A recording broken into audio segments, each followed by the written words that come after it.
Yeah. Yo, what up? What up? Yo, what up? What up? Welcome to Untitled Live, episode 241. It's been a minute. It's been a minute, y'all. It's been 2 weeks, man. But happy we're back. Another episode, man. What a day, man. What a day. Got a lot of things to talk about. I think not all the topics are in the description because that just recently got updated. So so there might be some more stuff. We try to get through a lot of stuff because I know it's been 2 weeks and a lot of news has happened. So we try to wean out the weaker topics and talk about the most relevant stuff that people are really talking about. Shout out to the new subscribers that we got. In the last week, we was like 10 away from 2,000. As of right now, we had 2,100. So we done past that. So we got about 30 new subscribers since last time we spoke. So word 2K, let's get it. Yeah, so it's moving up, man. So the next goal is 3,000, man. Let's get to 3,000. That'd be great. Thank you for your support, everybody. All right, thank you for the support, man. Also, if you guys really want to support the channel, hit that like and subscribe. Hit that bell notification. We go live every Friday night at 10 o'clock. If you really want to help us out, like when it comes down to like bills and stuff, yeah, subscribe to us. Hit that membership button. Buy some merch. I did update the store, so if you go into the description, the store is linked on the actual thumbnail, so everything is all there. So if you want to cop, we got I added a new shirt, the New York Knicks themed Untitled shirt. We got shirts, stickers, and sweaters. So if you guys want to cop that, it's up on the on the website. So I didn't know it was back up. I gotta try to come up with some more designs now. Yeah, so it's up. So we once we got the monetization, I was able to link the channel, the store onto YouTube. So okay, that's what's up. Yeah, so it's a plus. It's a plus. So like I said before, there's a lot of things to talk about. Some funny shit and some not so funny shit. I mean, there's a lot of stuff that's happened. The news is crazy. I guess we can get into our weeks, man. Stinky Soul Brick will not be on today's episode. He's celebrating his mom's birthday, Heavenly birthday. So RIP to Stinky's mom. So condolences again. So I get it. He wants to take some time. That's cool. He ain't going nowhere. So we'll see him next week, if anything. So he normally goes first. So I guess I go. I'll go first this time. So the last 2 weeks we missed, and I was out of the country. I went to the Bahamas. Fancy. Yeah. So went out there, crazy. Had a good time. The kids had a good time. It was my daughter's first time being out there. Travis was like his second time. So he was kind of like a vet. Had a good time, man. I think normally I see a celebrity every so often. I saw like nothing. I saw a streamer. And I looked at her. I'm like, she looks very familiar. I'm like, oh, and it popped in my head. I don't know if you guys follow her on Twitch. I think her name is Nadia. She's like a Call of Duty streamer. She was out there. One of the Jonas Brothers was there. Oh, which one? The one that hate his fans? Nah, I don't know. I don't know the name. I know it's the one that's like least in the public eye. Like I think the oldest one. There's Nick is the popular one. No, it's not. It was not Nick. It was the one that's married to. That's the one that married Priyanka, right? Yeah. Joe's the second popular one with the and I forgot what the other one's name, but he has like the goofy looking face. Like I didn't want to see. I was trying to like be like politically correct, but yes, that's the one I saw. The one that was like the least, the one that married a regular shorty. She's not like a celebrity, nothing like that. Cause they all married celebrities. I think one of them married Sansa Stark. Yeah. They divorced. Yeah. Oh damn. That's the one that was quick. Yeah, they had a child and all. I think they had either two or one. They had kids. The reason why I say he hates his fans because there was a time when I was working at Bloomingdale's. Oh they yeah, had a fan event with him, and like his fans were coming up to him and they were pouring their hearts out, and they were excited to see him, and he just looked like like indifference is just in somebody's face when they're seeing their fans, and like it's like he had to look like how long can I get through this? Like he got that resting chick face. Everybody was like, damn, like he really hates his fans. Like everybody's looking at the end, like all the security people was like, this dude does not like his fans, bro. Like he's like, Then again, this is alleged. I don't want to say that that's how he feels, but this is the way it came off to us. I'm not saying that's how it is. Let me just clear that up real quick. So both people say, Dick Jones, this guy, the Jonas Brothers don't like their fans. No, that's not what I'm saying. I'm just saying that's how it felt like to us when we saw him in person. Right. What else? So I had a good time with that. What else? I tried to go see Superman out there. The wife was not having it. She's like, I ain't going to the movie theater in no Bahamas. I'm like, damn. So I'm gonna have to wait till I get back to the States to see the shit. So that didn't happen. I don't went without her. I'm sorry. Bro, I was checking, mind you, because I didn't want to spend any more money than I needed to, because the Wi-Fi out there is a scam. So you pay like $14 a day for Wi-Fi, right? And it's for one device. Jesus. And if I get Wi-Fi, my kids want Wi-Fi, and you cannot split it. It's per device. So I'm like, nah, I ain't doing that shit. So I went into like they have like a visitor center and it's free Wi-Fi. I was in there all the time, bro. I was like, cheers. Like, they saw me, didn't know my name. I was like, yeah, I'm here. You know what I'm here for? Here for that free Wi-Fi. So whenever you guys got updates from me, I was there. I was there. So you wanna go where everybody knows your name. I definitely went online to see if there was theaters around, bro. It's when you out in a different country, man, it's not the same. Like accessibility is not the same, bro. Like the theaters out there was nothing. Like Fandango was like, I see that you're out of the country. We don't work here. Got to Google theater, and I ain't gonna, I'm not gonna try like shit, but they probably not a good movie theater anyway. You gotta remember, it's like a small Caribbean islands, bro. Movie theaters are not really their thing, bro. Let me tell you, the movie that I did find, they were playing movies that came out last year. Yeah, yep. I was gonna say that. Yeah, they probably play old. It's not their thing out there. So I was like, oh man, I ain't gonna. Yeah, so I'm waiting until that gets to see. So I made sure to stay off like Twitter, stay off like social media while I was out there. When you kind of go back in time with no Wi-Fi and nothing like that, you start to watch things that you don't normally get to watch. So like the nightcaps, I was watching like I had like some anime that Stinky recommended like years ago that I've never paid attention to. It was sitting in the folder deep on my computer. I'm like, I started looking at it. I was like, I'm gonna start watching this. So it's called Initial D, right? It's pretty much like it's this anime, but it's about car racing. It's about drifting. And bro, I watched that whole season. I was sitting there, bro, even in the toilet, bro, because it's hard to rewatch using social media. And so like it's like one of my Januaries. Because January I normally give it up for a month, kind of reset. So I was like looking at pictures on my phone, like it was a newsfeed. Looking at old stuff, I'm like, damn, bro, I went back in time with that. Damn. Yeah. Damn. Yeah, I was like, it was bad, bro. Like Wi-Fi was crazy. Wi-Fi was wild, bro. What else did I do? I know I watched a couple of things. So I watched Superman. Saw Jurassic Park. I know we didn't get to speak about that yet. So I saw Jurassic Park as well. We didn't speak on anything. Yeah, we didn't speak. Yeah. What else did I watch? I know there was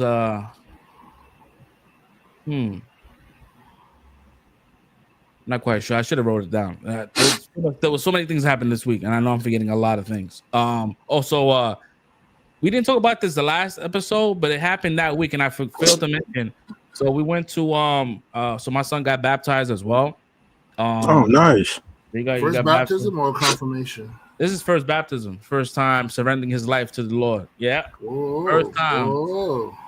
Yeah, You didn't baptize him as a baby? Oh wow.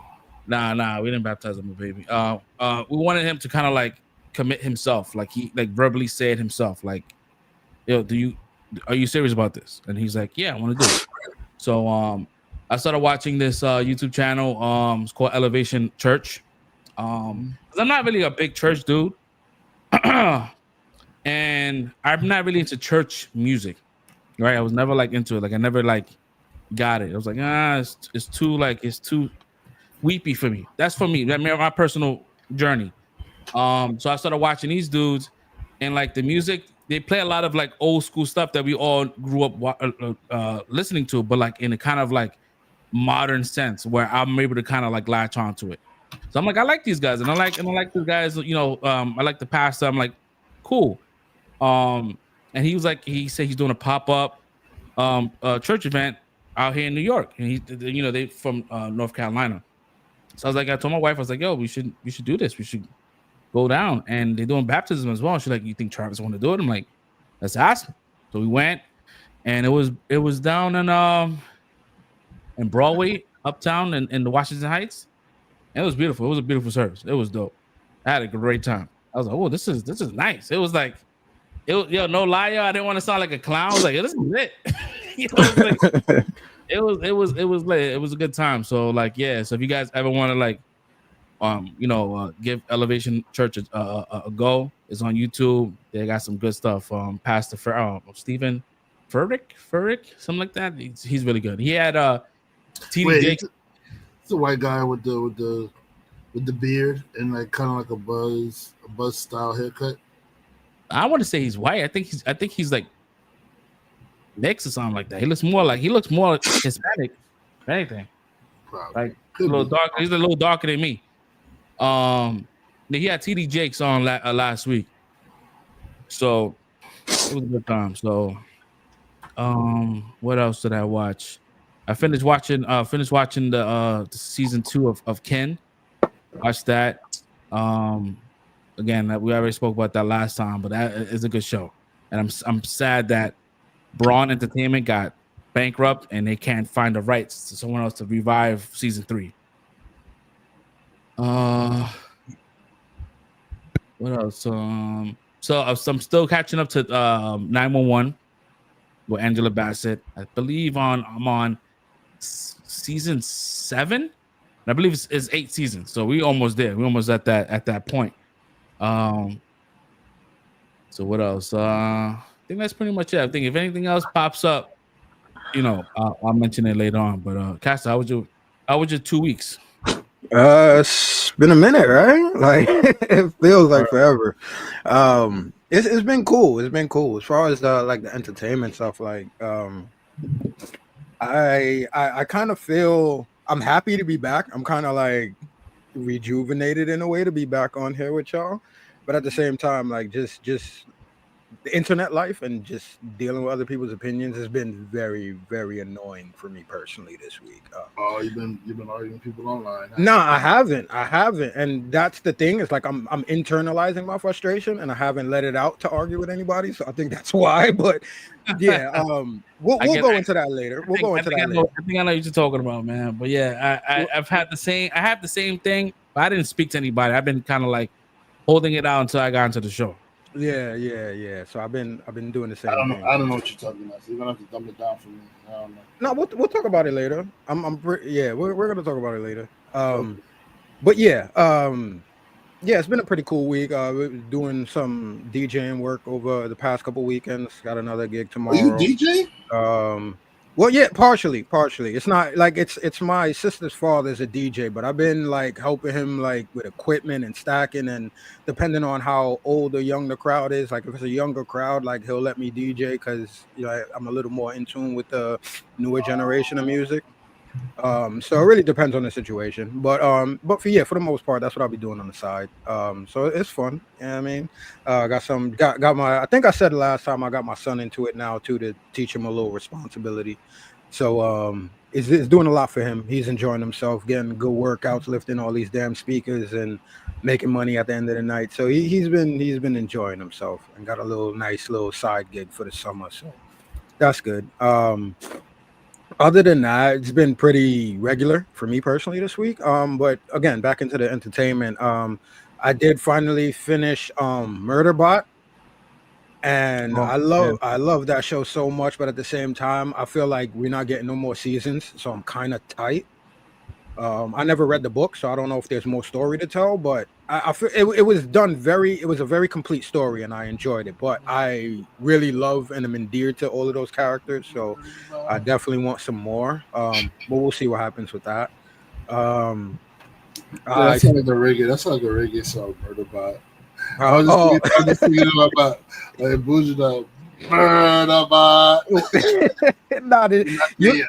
You'll really like it. Murderbot. It has that vibe. The same way you going about it, it has that vibe to it too, where it's just like it's unexpected laughs in this shit, bro. It's kind of dark. It's like a dark comedy type of situation. But yeah, very enjoyable. I hope they do end up doing a season 2 for that. But yeah, highly recommend. Enjoyed that.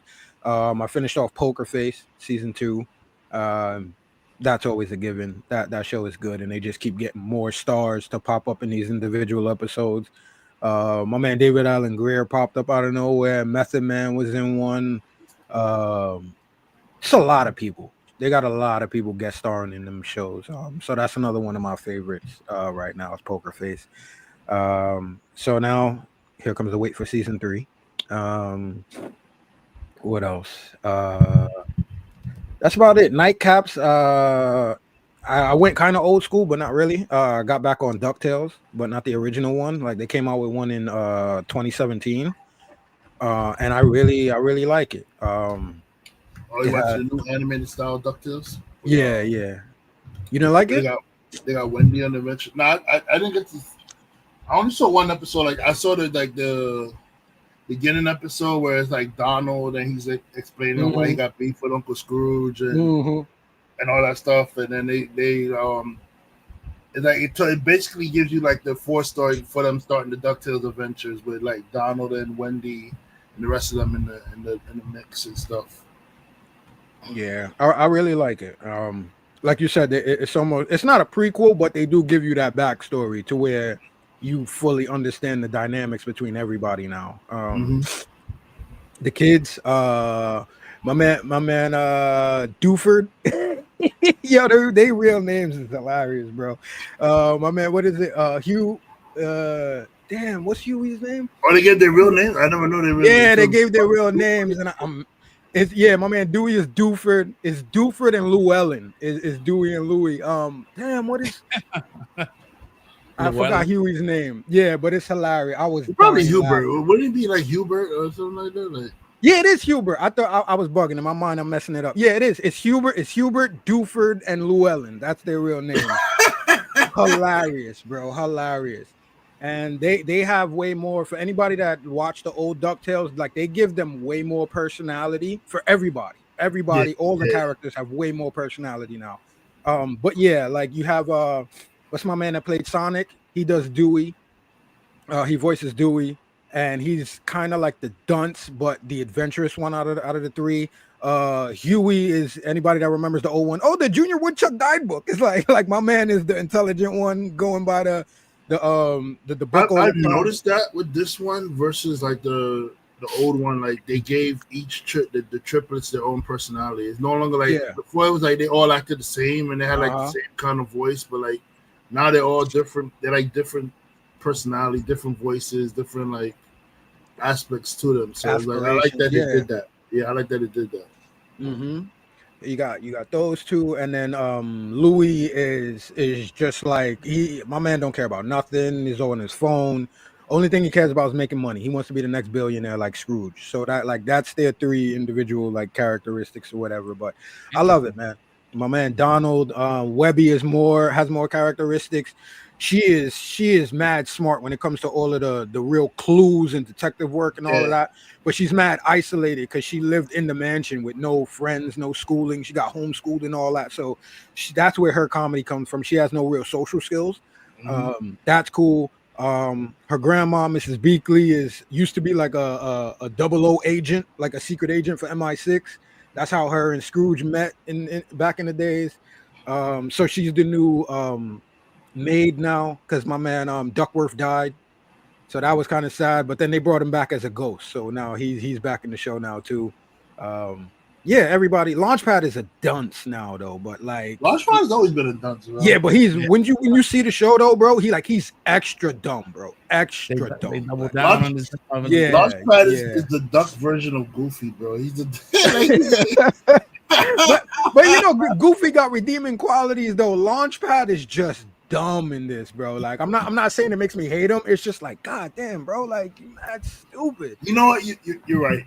I wouldn't say Goofy because Goofy's not really dumb. Goofy just is clumsy as hell, bro. Like he's not really dumb. He's like he's very clumsy. Like he knows what he's doing sometimes. Yeah. But he just goes about doing it the wrong way. It makes sense. You know, like, and you know, Launchpad at least had some kind of knowledge on things. Like, I'm a pilot, but you know, he's crashing all the time. But my man's a pilot. Like, he knows what it is. He just crashes all the time.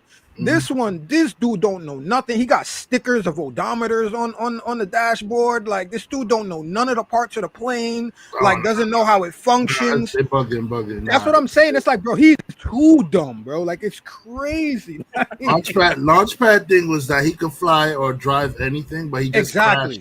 He just crashed. He could never like get it to a good stop. That's all it was. He could fly, he get you there, but you're gonna crash land there. That's all. Yeah, exactly. Now it's just bro. Like you don't need to be in any type of machinery whatsoever, bro. You're gonna kill everybody, bro. Like that's how it is now. But again, it is what it is. But yeah, it's very fun. David Tennant does the voice of Scrooge. I really like that. He's still beefing with Flint Hart. They got Gyro and they brought my man. I'm taking a lot of time on this, but this was my show back in the day. So but yeah, they brought Darkwing Duck back too. And I like Drake back? Drake Mallard. So it's cool because everything that we loved about the show as kids, they subverted your expectations with everything in this one. Like you got Darkwing, and then they got a whole episode where I ain't gonna go through everything, but basically by the end of the episode, it's almost like a meta commentary because now they're relating it to how we do with movies nowadays. So it's like, oh, we got to make the movie darker. We got to do this, and we got it. So you already know when they did the Darkwing movie, it came out like Zack Snyder's Justice League. Like you can tell that's what they were trying to copy. It's like, oh, everybody's all broody and da da da da da da. That's not what it's supposed to be. And then by the time he's like, oh, he's not Darkwing. They didn't cast him. They casted some new young kid that's an actor or whatever who was a fan of Darkwing as a kid. And then by the time the episode ends, the new kid is Drake Mallard. Like you don't hear his name to the end, so it's like he's Drake Mallard, and it's like, oh shit, so that's the Darkwing. So who's the other original Darkwing we had? And then because of all the drama, he ends up being the villain. So the original Darkwing we thought ends up being Negaduck from like his villain from Darkwing. Yeah, so he ends up being Negaduck. So I'm like, that was mad cool how they did that and fleshed out the characters and gave him a reason to be evil and all of that. So I'm like, they do a lot of stuff like that with the storytelling in this one. I've been having a lot of fun. So you don't have his daughter no more? Because I remember Darkwing had a daughter. Yeah, well, they brought her into it, but that's not his daughter. It's like a Robin Ward type situation. Yeah, so she was adopted. It was there. She was adopted. Okay, all right. Daughter. So yeah, they did the same thing. They did the same thing where he ends up kind of adopting her by the end of that episode. So yeah, it's cool. They did everything we wanted, but they gave rational explanations and new characteristics for everybody. So I'm really been having fun with that show, man. I'm on the last season now, but it's cool, man. They got everybody. Daisy Duck. And they show his sister now because we never seen the kids' moms. So they got Della Duck, who's Donald's sister. Oh yeah, they showed. Didn't they show it in the prequel episode too? I don't ever remember. Oh yeah, in the prequel, yeah, because she got lost. That's why he had to take the custody. But they go into her whole story and she comes back, so you get all of that fleshed out too. So yeah, it's real cool. It's really cool as a show. Again, I'm a big kid watching this, so again, for all the old heads, man, if you ain't even got a kid to watch it with, man, trust me, you watch this, you'll enjoy it. But yeah, that's about it, and everything else that we saw. Ironheart last week that we didn't talk about. Superman, and yeah, everything else that's in the notes. So it's been a cool week. How about you, Red? So Oh, there's been weeks. My weeks has been going on crazy. We're gonna talk about my health stuff first. So I had caught the shingles, early. Doctors are shocked that I caught shingles on my head. So because I caught it in my head, I got shingles in my eye. So I've been battling shingles in my eye for the past few weeks. Luckily, I got a good diagnosis today that all the shingles are gone today. So they're slowly taking me off my medications because I can't full stop it. It's like the medication is very strong, like the kind that you can't just full stop. You have to wean yourself off of it. So they're beginning the process of weaning me off of my medication.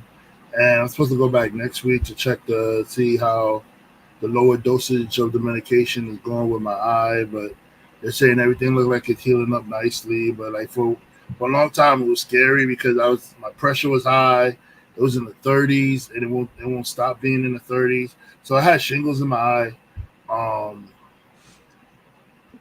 I woke up one day, the day before. I don't know what happened.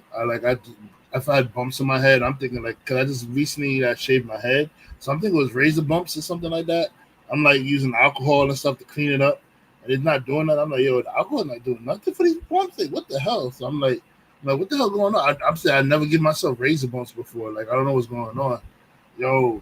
And then the day after that, bro, like it just started like that. I don't know how to explain the headache that I had, but it felt like it's not a constant headache. It's not like a headache where it's unrelenting and it just keeps going.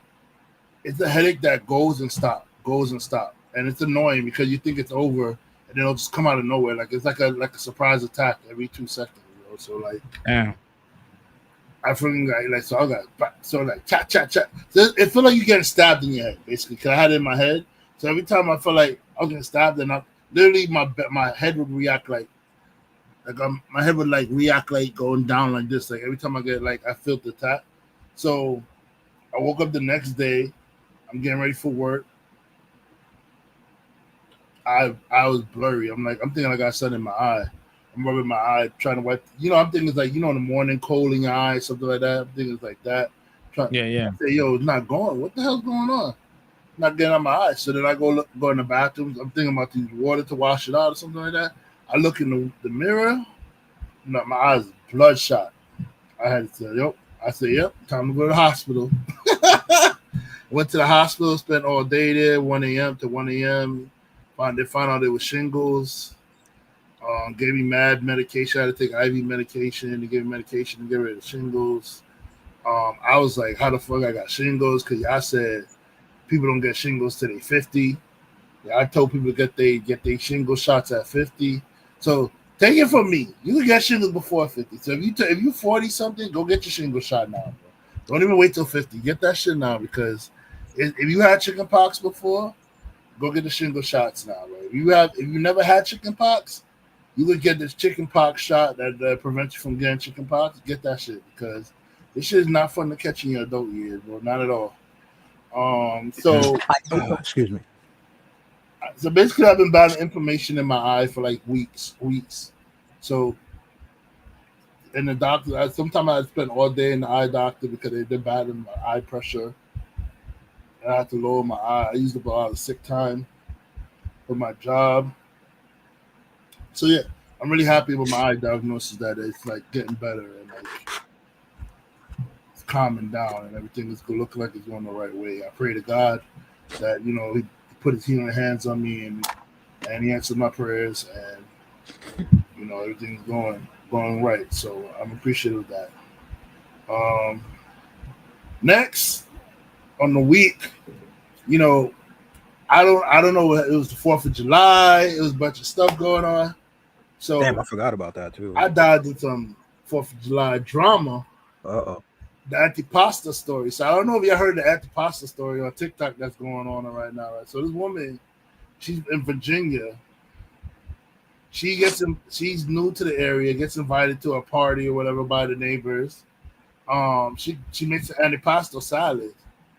First of all, I'm gonna just say right now, bro. Like, if I invite you somewhere and you bring an antipasto salad to my party, your family at that point, bro. Like, there's no.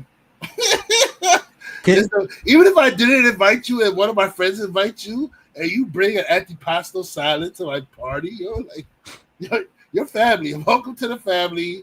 What is that? I'm sorry, I didn't even want to cut you. Antipasto salad is like a spread that has like meats, cheese, tomatoes, salad, maybe some olives.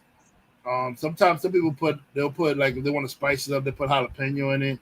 I don't prefer that, but they put like a bunch of it's just a salad spread. Okay. You could Google it real quick. It'll show you. But it's a nice spread, and it's not cheap. It's not a cheap spread to make, bro. Like most times, sometimes like getting an antipasto salad spread it costs a lot of money. It costs money, so not something cheap. And so basically the woman goes to the party, she brings the antipasto salad. And like the people of the party, it was like, who the hell are you? Who invited you? They treated her like shit. Got mad at her, kicked out the party and everything. And kept that on the nerve of that, kept the antipasto salad. Like, first of all, listen. I'm like, first of all, listen. Your house is shit. Your house is a piece of shit. It's not like something that you living in a mansion or some shit. It looks like a rundown shack. Lady went and made the antipasto salad like for ingredients that she grew the tomatoes, she made the cheese, she made that antipasto salad with love. The antipasto salad is the invite, she comes in there, you let her in. It's ridiculous, bro. I was appalled for her, bro, that she got kicked out of that party and they were acting like they were in the right. No, you was in the wrong. That's a beautiful freaking antipasto salad that she made, bro. Like, she would have been family for me, bro. I'm just saying. Who invited her though? Like, how did it? It was a friend of the neighbors that was going to the party. They invited him. It was because she knew the neighborhood, so they said, "Hey, come to the 4th of July party. Come to the thing, and you can meet more neighbors there, or something like that." Okay. Most 4th of July parties, people bring a +1 anyway. Yeah, exactly. There's nobody that's like saying that. You didn't come to a 4th of July party and then you can't come in here because we didn't invite you. Most people bring a +1 to a 4th of July party anyway. And plus, she didn't come empty-handed. She brought you a fucking antipasto salad. Right. Like, so it's ridiculous, bro. Like, I was appalled, bro. As long as I know who brought you, you good, bro. As long as you ain't no rando that just popped up. Like, yeah, you good. All right, you came with that one. All right, cool. Bro, like, I was mad. I was like, yo. I'd have turned up. I'd have flipped the table. I'd have took my antipasto salad back. Like, it's ridiculous. Like, I made that antipasto salad with love, and you're gonna kick me out your party. Talking about who invited you here, but nah, it would have been up. It would have been up. Fair. But yeah, I was following that drama. And then also the Coldplay party. I was following that drama too. Lord. Things not to do when you're cheating. Go to a Coldplay concert. Acting all lovey-dovey. swaying on the balcony. Yo, like, bro, what was you thinking, bro? Like, what? The memes from that situation are iconic, bro. I mean, first of all, just act normal. Don't freaking duck, because that's a dead giveaway, bro, when you duck. Like, and she turned her back, and you could tell the assistants, their 2 assistants who were there, they were laughing their ass off because the assistants know everything, so they know you cheating. So they're like, these niggas busted, bro. Hilarious. The assistants were laughing, bro. So I found that shit funny. Maybe the wife of the person not so much, but I found it funny. You know what I'm saying? She gonna get money. Nah, she about to get paid. I think they was already like divorced at this point in time. No, but he got put on administrative leave because of that shit. Yeah. I'm like, damn, bro. They about to fire this dude. He may be divorced, but her ass is definitely still married. She's married too. Oh, was she? I don't know. Yeah, she was. They both together. Has significant others. So I mean, I don't know. It's a messy thing, man. Anyway, so what I watched this week, I saw Ironheart. Can't wait to talk about that. I saw. Why you said it like that? Bro, because all right. You about to have him go in now. You doing the review early? I mean, we're gonna talk about it later. I'll save it for later. But like, it's gonna be a long show. So if you want to talk about it now. Yeah. I'm just saying the reason why is because I don't hate the show. I just hate what they did with the character, bro. Like it's like it made like literally no sense. She saw what the deal was doing to this guy, and you turn around and you made the same deal, my guy, with the same enemy, bro. Like it's like kind of ridiculous, bro. The ending it bothered me. It bothered me a little bit, bro. Like I don't know. Like yo, Angela Bassett, bro. Angela Bassett sacrificed her life for you, bro. Word. Sacrificed her life. And then it was like the stuff she was doing made no sense. Like, I think we should call Shuri on it. Oh no, we can't call Shuri on this. Like, this is something you absolutely call Shuri for, bro. This is not something like you just try and fix on your own, bro. Like every Avenger has reached out to somebody for help when they had situations that they weren't understanding. They've reached out to other people. You don't have to do this shit on your own, bro. Like I don't know what made her think that she could figure this all out when she's like by herself, an ex-college kid. Like she could just do this on her own. Even Wong reached out to Miss Marvel and freaking Bruce Banner trying to figure out about the 10 rings or something like that. You had Black Widow reaching out to everybody about what's going on with the world and trying to figure out how to get people back from the snap. Like people don't do things on their own, bro. Like you know what I'm saying? It's like you gotta work. And I get it. Mephisto is very like persuasive, right? That's his shtick, right? But like, yo, bro, like you said, like she saw everything happening to this dude in real time. Like how his body was just like kind of like withering away. What he was becoming something that she was like, what the hell is that? And you still made the decision to do that. I was like, yeah, that was kind of weird. It was weird. It just didn't make any sense to me, but I get it. He's persuasive, and she got rizzed up, and she did the shit. And she's like, and then out of all people, I'm like, yeah, you think you bring your stop pops back, if anything? I mean, I get it. That bothered me too, but I get it. The whole show was about her loss of Natalie, so I kind of. And then the fact she's talking about, I can't make another suit. What? What do you mean you can't make another suit, bro?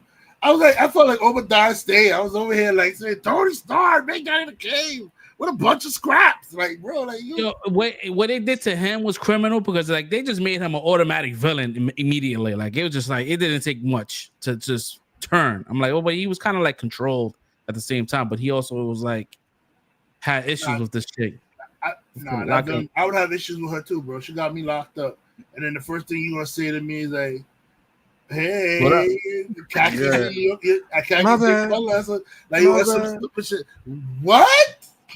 Don't crack a joke with me when you got me locked up, bro. After I told you not to do something and you did it and you got me locked up. Promise me. It ain't gonna come back on you, bro. I was minding my business and now I'm locked up. I ain't gonna hold you, man. That last suit was kind of dope. I like that suit. That suit was I really do. I really do like it. And you know that shit was made out of 70,700. That shit, that car, that metal, bro. That shit's indestructible. That shit's like vibranium in the 70s, bro. Oh yeah. But that shit broke down quick. I was just mad to destroy the car. Yeah. That's a beautiful car. She could have got like vibranium for fucking Shuri, bro. I would have hit her up, bro. Like it would have been mad instances. I would have had mad help. Yeah, I mean, Shuri's not in charge anymore. It'll be M'Baku, right? That's over there. Like, yeah. They wouldn't have gave it to her anyway. That's why they took the suit. Ain't nobody taking no vibranium, bro. We keep it all out here. Yeah, that shit was crazy, man. Yeah, but yeah, it was a weird finale, man. But it was not too bad. I wasn't super like ticked off about it. I'm like, all right, cool, whatever, it happened. It exists.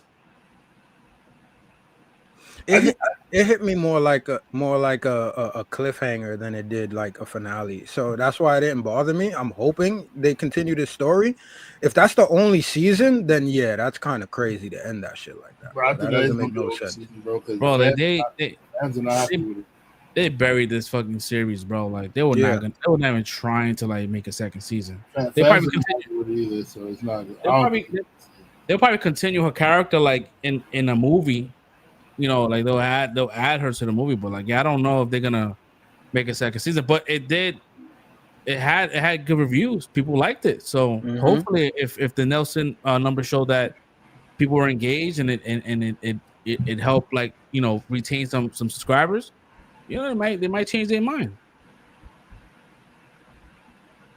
They might change their mind because it was not terrible, bro. Like I've seen some terrible. I've seen some terrible Marvel shows, but this wasn't terrible.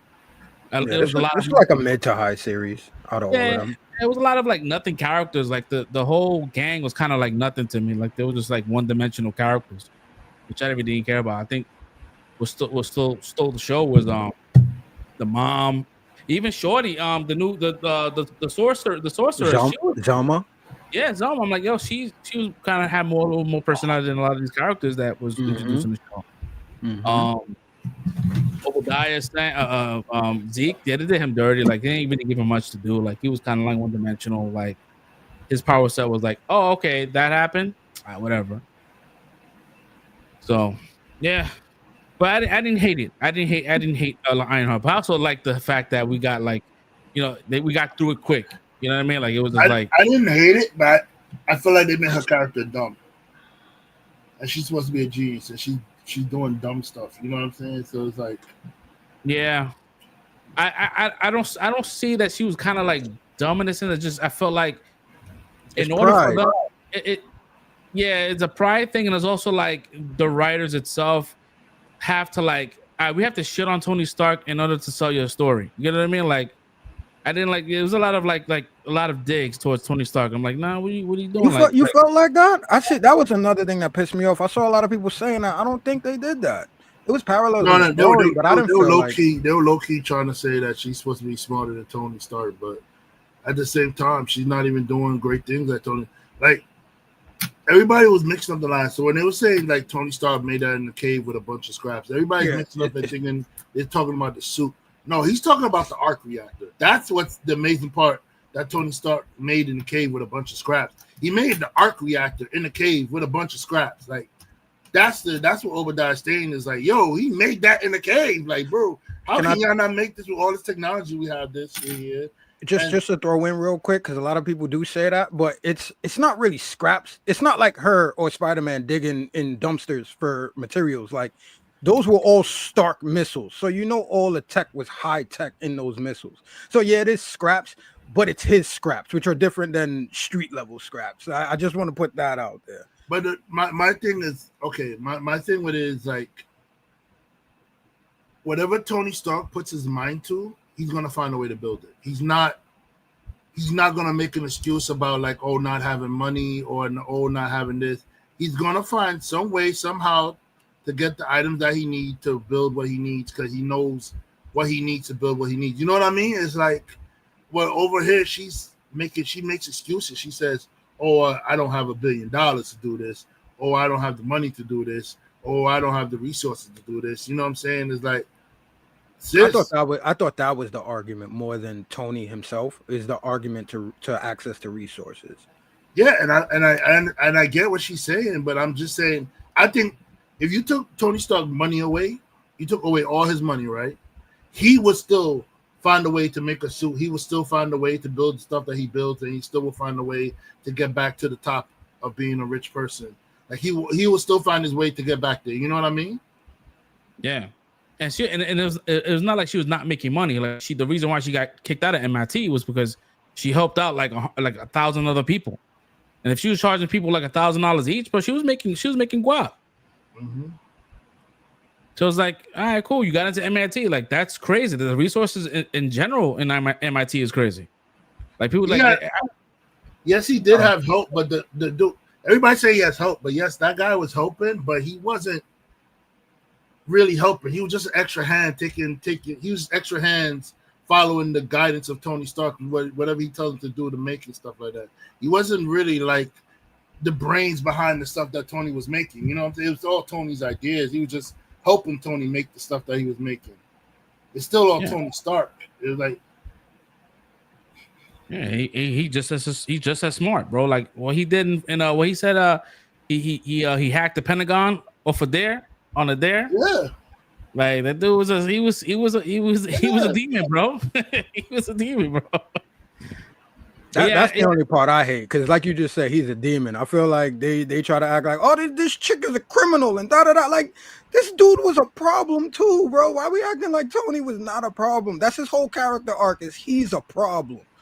And we finally got to the point where he wasn't, or he got to the point where he would actually sacrifice himself for other people. But this dude's whole arc is being a problem. Most of the problems we had to fight was because of this dude. Like, that's the only thing I hate is I mean, it's natural comparisons, obviously. I mean, but I don't think the show and the story put it out the way people try to regurgitate. It's double standards, because everybody who complained about her being a criminal. I mean, Scott Lang started off a criminal in Iron. Bro, everybody's a criminal. He was legit a criminal. Like, he was in prison. He was in prison. He became a criminal, and he became a hero. So I mean, like, I'm not gonna judge her for like trying to steal to get because she feels like she has to rob and steal to get the money to build the tech that she wants to do. Like, you know, I'm not gonna judge her because of that. Her intentions are still good. She doesn't want to hurt nobody. She doesn't want to kill anybody. She just needs the money to do what she's doing. You know what I'm saying? It's like, I'm not gonna say she's not a hero because of it, because there's a lot of heroes that had done shady means to get what they've done. Look at the Punisher. Everybody calls the Punisher a hero. He's straight murdering people. Like, it's like, I mean, he's murdering bad people, but it's still straight up murder, bro. Like, Hawkeye too. He'll murder you for any crime, bro. Like, it don't matter. You still an old lady person in front of him. You're catching a bullet to the head. If he's watching, he catches you do it. He's gonna kill you for it. So I mean, it's like, where we drawing the lines at? Yeah. It just, I guess for her, I think her character arc is just like making like poor decisions every single time. It's like, all right, like you done pissed off the freaking the name wars of the world. Like, it was out to get you, bro. like. Well, I mean, Namor was only mad because she made that machine to vibranium and stuff like that. Yeah, I mean, she didn't know what she was making. She didn't know what she was doing, and they just kind of like used her in that situation. But yeah.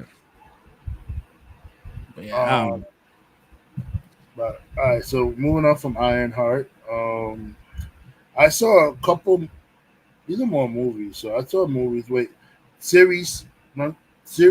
Continuing series. I saw the Sandman. Well, I saw the first episode of Sandman. It was starting off a little slow, so I didn't really finish it. But you know, Sandman is like a slow build. You gotta get, you gotta watch it for a little bit, and then it builds up. The story gotta build up for you.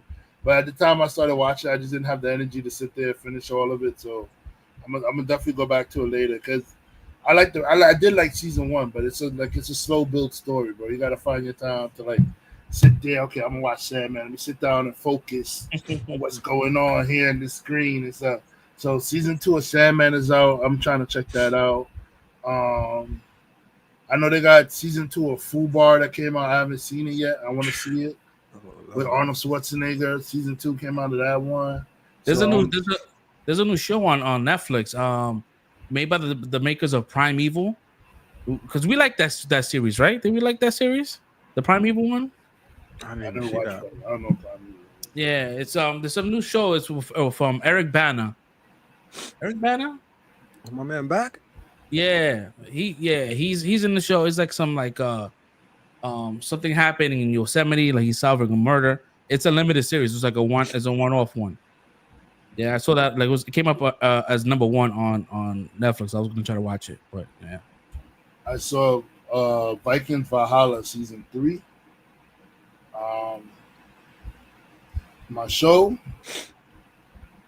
my boy finally became Harold Harada. He's no longer Harold Sigerson no more. He's Harold Harada.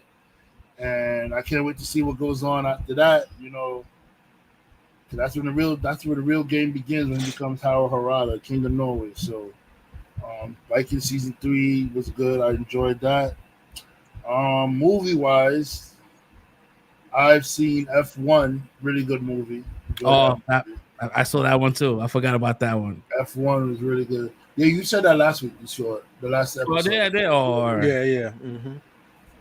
So F1, the soundtrack is good. Even that Doja Cat song was fire. You're right.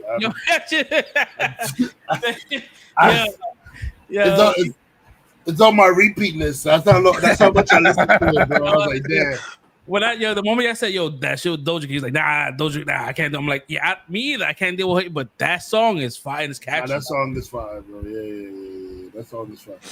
The soundtrack is fire. The soundtrack is like, it's a good, like, if you play driving games and you want a good soundtrack to play driving games too, that soundtrack is lit to do that. You want to drive in the streets and you want a soundtrack to drive to, soundtrack is a good soundtrack. That soundtrack is a good soundtrack to drive to. The track with Burna Boy, that's true, bro. Like, that's Burna Boy been making, because they put him in all the Forza and the Forza games and. They do. Shit! I didn't connect those dots. So like Burna Boy do be having tracks for the cars that you driving. Burna Boy's that. Yeah, that's it's a good summer blockbuster movie, man. So if you guys haven't seen it, go ahead and go watch it. It's still in the theaters. I think it cost over 400 million globally. So yeah, I really enjoyed it. I really enjoyed it. And this kid. Damson Idris Damson. Idris. Yeah. Sorry, Kai. I messed up your name. He's gonna be upcoming. He's gonna be an upcoming star, bro. Like he's the future for black actors. So you want him to be the next Black Panther? Yeah. He could be the next Black Panther, hands down. Yeah. If not him, then the dude that played Hawkman and That's my choice. He was Aldous Hodge. He's been good, man. And he's great in Snowfall. He's great, bro. Yeah, he's good. He's good. I would definitely go. And he does. If they want to, he kind of looks like Chadwick too. So it's like you got the Chadwick look. So if you want to make him T'Challa, it would be a good fit. Word. If you guys want to those that are watching us right now, if you guys want to join the conversation, head over to our TikTok and that post. There's a post of the Black Panther, of him talking about an interview, and then I did a quick AI situation. The conversation in that is crazy. So if you guys want to see something funny, go ahead and go through it, man. It's some wild takes, man. Some wild takes. He's a really good actor. He's up and coming. He's up and coming for real, bro. Like, he's gonna be a big star if he keeps it up. He keeps the momentum going. He keeps making the right choices for movies and stuff. He's gonna be big. He's gonna be big. Yeah. Dude, I kind of want them to continue F1 like now. Like I don't want to spoil nothing, but at the end of the movie, they show something else. I'm like, I want them to continue that. Like, let that be like a thing. Like he goes to different. I don't think they can continue with him though, bro. I don't think they can. I know it would have to be the kid. It would have to be Damson. They continue it, bro. You gotta have to let Sonny. He's like, come on, Brad Pitt's like 66 years old. Nah, bro. Like the last part, man, is he goes to a circuit, a specific circuit. I'm like, I know the circuit you're talking about, bro. I would love to see that because I love that. I love that motorsport. I love, mind you, I had no recollection of F1 at all. I think of my last boss. I mentioned this before. My last boss was into F1. I never really retained that. I was like, it looks boring to me. Now, after watching F1, I kind of understand. It's still hard to understand everything because there's so many rules, but there's a lot of it's crazy when you watch those. I low-key want to travel to one of those circuits to see a race. I want to see F1. I want to see an F1 race and I want to see a Daytona race in person. Something I've never done before. The Daytonas, I mean, see the Daytonas that's achievable. That's you can go down to Florida, Daytona, and see one of them shits. F1, I would love to see F1, bro. That'd be nice. F1, we can see F1. We just gotta save up for it. We don't have to save up for it. We can see F1. That's like going to Madrid or some shit, yo. If they brought F1 to the States, bro, I'm out. Yeah, ain't that what they did in Iron Man 2? Wasn't they at the F1 bro, joint? they was like in Italy or some shit like that. It was like the Montenegro or Yeah, somewhere. Yeah. Some Spanish country, bro. It was crazy. Hold on, I gotta Google this. There's gotta be F1 in the States. Some state gotta have F1. Bro, like it's like FIFA, bro. They don't have no shit here. Yeah, that's what I'm saying. I think it's only overseas. F1 in the United States. And if it is, bro, it'd be some bullshit. Like you won't see no Lewis Hamilton over here. They say yes. Formula One racing is in the United States. Well, I know we have teams, but I don't know if we have a circuit here. In addition to the United States Grand Prix, there's a Grand Prix in Austin, Texas, and also a Grand Prix in Las Vegas and Miami. Las Vegas, Texas, and Miami. There's 3 races held in the U.S. And that's under F1 circuit or Grand Prix circuit. It says F1. All right. I mean, listen, I have a personality disorder right now at this point in time. Like I'm like faking like I like fucking F1. It's like it's recency bias. The United States Grand Prix is held in at the Circuit of Americas in Austin, Texas. Miami Grand Prix takes place in Miami, Florida at the Hard Rock Stadium. And Las Vegas Grand Prix is held on a temporary street circuit in Las Vegas, Nevada. Wait, what was the name of the last one you just said? Las Vegas Grand Prix. Yeah, so I think because I looked it up just to make sure. I don't know nothing about this, so I thought I was lumping it in. But I think Iron Man 2 was that. It was the Monaco Grand Prix. So it's still F1 racing, right? Yeah. Yeah. I say we can hit one of these, bro. We can hit one of these. This is achievable. Hey, Vegas, I could do. We could do the Miami one because Miami's easy. That's 3 hours that'll away. That'll be lit. Miami's 3 hours away. That's a flight. See, that's how you know when a movie is good, when you have the audience. I want to watch a car race. No, bro, that shit. You taking 3 inner city people that has no. Right. We don't know nothing. No context, no nothing. You see one movie that showcased like older gentleman, like it's crazy. Yo, Vin, step it up, man. Fast and Furious would never. Fast and Furious would never, bro. I would never. No, I ain't gonna lie. The first one had me want to race, though. I ain't gonna lie, but the first one did start up the street racing scene heavy again. Yeah. It made the street racing scene be heavy. The third one too with the drifting. People might not like it, but that was don't talk. I love Tokyo Drift. No, but I'm saying on just across the board, people don't really like. People hate. I know what you mean, but I'll argue someone over Tokyo Drift, bro. No, I feel you. I rock with it too. Yeah, I rock with it too. When the show I mentioned earlier, the initial D that they dropped, it's that they go by because when you mod your car, there's like a stage 1, stage 2. That's how they kind of name their seasons. So I'm watching stage 1, and bro, like they must have took so much influence from this show into Tokyo Drift, because that scene it reminds me so much of Tokyo Drift in an animation film, the kind of like a situation. I heard that this I read last week that my man Sa King, what was Sa King? What was the flat? Kang, yeah. Kang. He's directing and he's acting in the initial D live action. Nice. So he's coming in and he's gonna do a initial D show. But the show is dope. I love me some Han, bro. Man. That's been my favorite character out of that group for a minute. It was my favorite character. Your favorite character? In Fast and Furious series, Fast and Furious.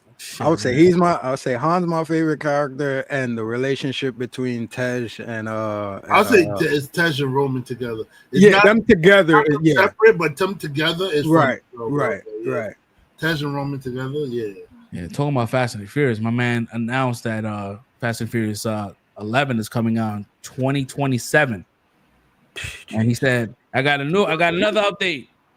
Brian is coming back." I'm like, yo, I did hear that. He was drunk. He was highly drunk, bro. Bro, if you plan to bring Brian back, bro, just recast the character, bro. I don't want to see. You don't want to see his brother?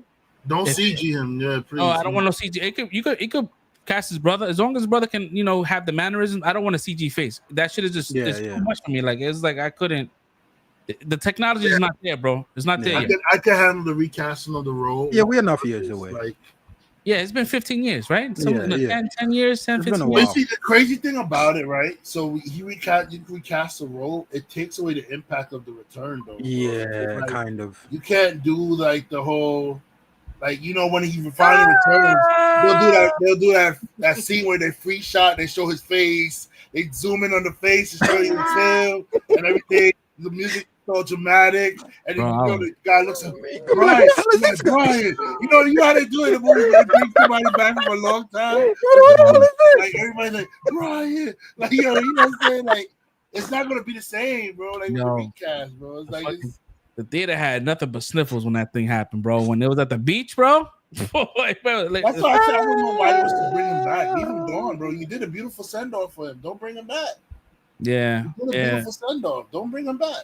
And if you do bring him back, bro, just recast it, bro. It's been enough time, like we said.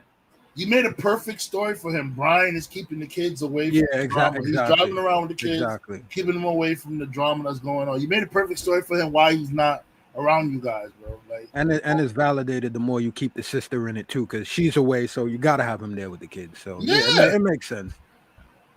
Yeah.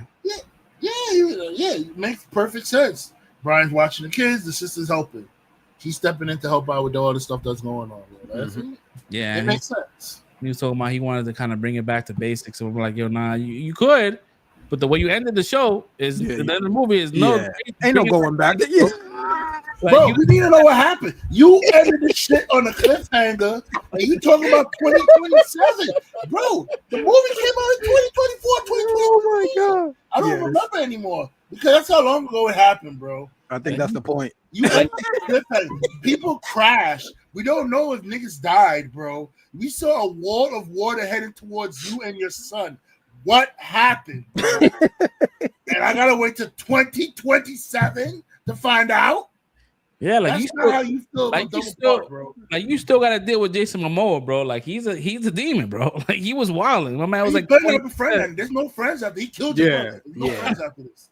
Don't befriend that nigga, bro. I was just about to say he ain't dead either, bro. And he gonna pop back up too. if he pops up from that, bro, I'm done. Bro, everybody comes back, bro. It blew up in front of my face. I hear you, but for me, if they brought back Han, he's coming back, bro. John Cena, nigga, he's coming back. I can accept Han because we didn't see the body get blown up. We didn't see it.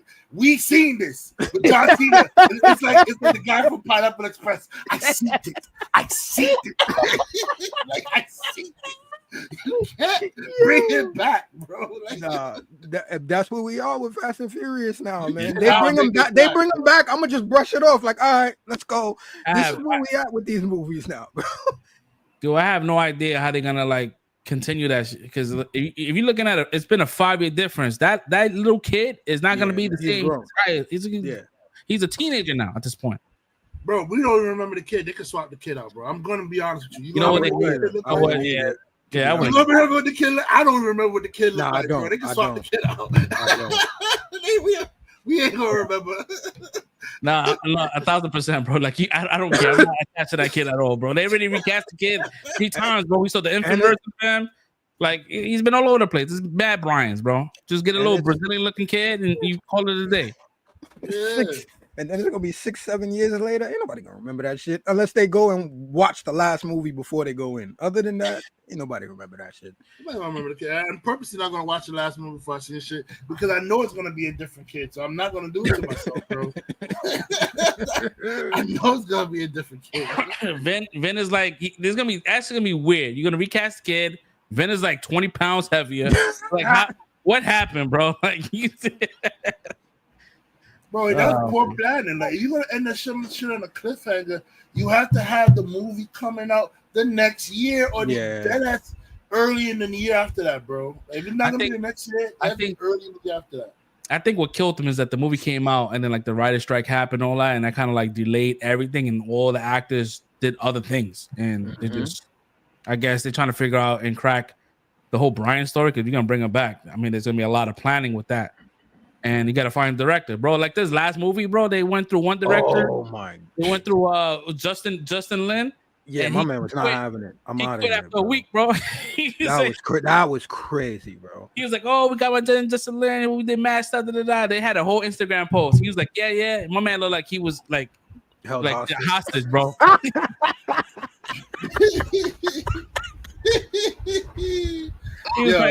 He was probably telling him, "Yo, I need you to do some wild, crazy stuff. Like, I need to be able to hold 3 engines with one arm. Like, bro, you can't do that. That shit is not believable, bro. Like, yeah. And then he do like 3 of them joints. He got history with them, right? Jason Lin. Jason Lin did I think he did. I think 3 of them. I know the first one. I forgot who the first one directed, but I know John Singleton did the second one. Tokyo Drift was like I don't want to say some racist shit. I don't know if he did Tokyo Drift. Justin Lin, best. I'm gonna look it up right now. So Ron Cohen, I don't know who that is, did the first one. Yeah. So I said Jason, my bad. Justin Lin directed most of the rest of them. He did do Tokyo Drift, so he probably came on Tokyo Drift. Yeah, I know. You had to take precautions. I get it, bro. I get it. But yeah, so he did that. He did Fast and Furious, which was number 4. So he did 3, 4, 5, 6, and then came back for the 9th one. That's crazy. And for you to be like, "Yo, I'm out." Like at this point in time, you got rapport with these actors. Yeah, exactly. Right. That's what I'm saying. It had to be crazy for him to be like, "Nah, I'm done, bro." That's probably a culmination of all of these movies. It is getting ridiculous, bro. It's getting ridiculous. I mean, he swung a car over a cliff with a chain, bro. Like, come on, bro. Yeah, James Wan and F. Gary Gray, the other 2 notable directors that they had. So, and yeah, they had good directors too, man. Yeah, the last director was like they just got somebody. This was like a Lewis. I don't know who that dude is. He just came in. It's like, all right, I'll take the check. I'll do what you want. So I don't even know if F1 is still in theaters, but if anybody gets checked, it gotta be. It is still in theaters, bro. Yeah, because Sinners just finished this theatrical run, so F1 still. Sinners was having a crazy run though, bro. Yeah. F1 is still up as 400 million. It just crossed over 400 million, and I believe VOD is somewhat in August 20 something. That's when it's on digital. But yeah, I think something like that, because I think they are Oscar baiting at this point in time, so it has to be in for like whatever time. Yeah, it's gonna be on. Yeah, it's gonna be there for a minute. You know what? Crazy thing, another movie that I like that's kind of like F1, but it's like indie races. Driven. You ever seen Driven with Sylvester Stallone? Yeah, that's a good one. Yeah. So I was over here thinking, I said, who think we're winning the race? Brad Pitt's character or just Sylvester Stallone character? Those are 2 like racing people that like it's hard to beat them, bro. Especially when they're in their zone. Like when Brad Pitt's chasing the white rabbit, and Sylvester Stallone is doing this humming thing. Yeah, when he's humming, he can't be beat. He's like, so it's like, yo, what 2? I was like, yeah, who'd win that race, bro? If they both in their zone, like he's chasing that white rabbit, and he's over there humming the. I know. That's a hard one, but it depends what kind of car they're riding, bro. Like if it's F1, bro, like yeah, this dude. Like, you know the thing about Driven is it was supposed to be F1, but they wasn't able to get the licenses, so they had to make it indie. Yeah, Apple spent a lot of money to use, like the car that was racing in. All those sponsors, those sponsors spent money on their behalf to be put on a fake car, promo car. They was like, yo, can you put us on your F1? We will pay you. So a lot of those kickbacks, like that movie has made its money back from sponsors and stuff like that. Did y'all, Red brought up the comparison. Did you ever saw Rush? Rush is a true story, so I didn't want to like. Oh, okay. All right. I didn't want to bring that in into the debate mix because it's really a true story. It really happened. Niki Lauda and forgot the other guy's name. Jesus, the one that Thor plays in the movie. James Hunt. James Hunt. Yeah, those were real races. It was based on a true story. So I just wanted to keep it with the fictional drivers and stuff like that. But when you said Race, that was one of the first ones. Rush is a really good movie. I saw Rush. Rush is really good. Yeah, but have you ever seen Talladega Nights? I have. Man, listen. You're not first to last with the Bible. Yo, Ricky Bobby, bro, like, and that's like a legit racing movie too. Like, it's like up there, like it's. Man, sweet baby Jesus. All right, so moving on to the other ones. I rewatched Super Mario Brothers again.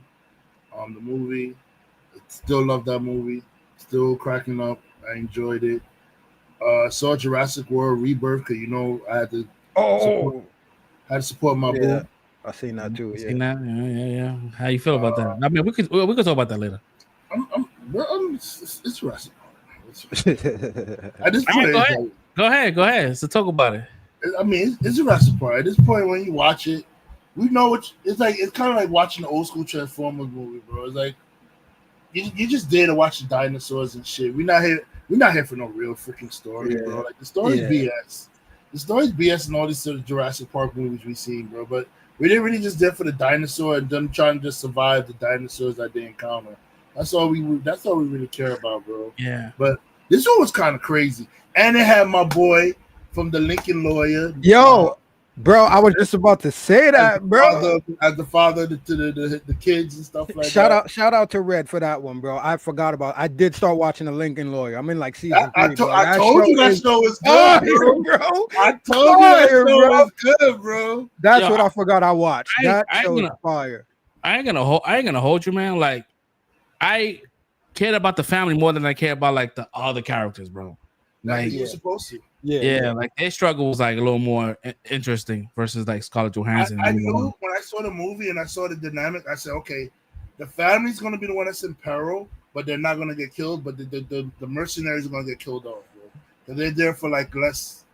Like the family was not really meant to be there. They're just there trying to have a sailing family vacation, and they got dragged into this versus the people who's taking money to be here for nefarious reasons. You know what I'm saying? So I already knew like who was getting clipped, and I said we're not gonna want the family to get clipped. That's who they're gonna put in the most peril. But we're not gonna see them get clipped. I thought Mahershala was gonna eat it, bro. I was like, nah, I thought he was gonna eat it. Oh, it's finished. I was like, he's finished. There's no way. you know, my son was tight at the fact that he didn't, bro. What? Like my son was tight. Like when it was done, he was like, "Yo, what is this?" Like, it's like he's like, "Yo, this is like." It's you know why he couldn't, but it's like, yo, bro, like, why did you? He makes too much money. You know why he couldn't eat it, and I'll tell you why he couldn't eat it story wise. He was the only one that give a damn about that family, bro. Yeah, true. Out of all of them, he's the only one that give a damn about that family. Him and Scarlett Johansson, but Scarlett didn't really care so much. But Scarlett, he cared more than Scarlett did. Scarlett just began to care near the end, but he cared. And from the jump when he found out they were in danger. He wanted to save that family from the situation that they were in. So he can't. And I felt like that's why I felt bad that if he got killed, I was like, damn, he was the good one out of everybody there. He's the one that wanted to save the family the whole time, bro. Like, and he sacrificed himself to save the kids. I thought he did the trope too. I could have swore, I can't remember the line, but I could have swore he gave one of them lines like, yeah, when this is over. And I'm like, oh shit, bro. Nah, he didn't say any of that stuff. He ain't say nothing like that. Nothing about after. He didn't say nothing about after this is over. That inflatable boat scene was on the edge of my seat, bro. She's so stupid. Oh my god, bro! I was like, why would you? Like, he's sleeping. What? Just cross the water and just. Why would you inflate that there, bro? I didn't understand that. That was the dumbest shit. And it said it on there. Don't inflate it on land, and you still did that shit. She is nah. That shit was like a horror movie because she inflated it, and the way he looked, that nigga wasn't even there no more. That was the best. That was the best shot of the movie, bro.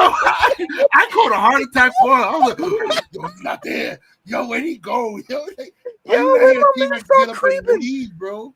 Like, yo, this shit is crazy. I did want to see more of that mutated monster, bro. We didn't get a lot of time with that because that was terrifying, man. It's Gareth Edwards, bro. Yeah, he did a Godzilla, bro. Yeah, he did a Godzilla, bro. He gave us just like little glimpse. I'm like, damn, this guy is. I think that was the best though. We probably would have thought it was derpy if we seen it too much because it was crazy.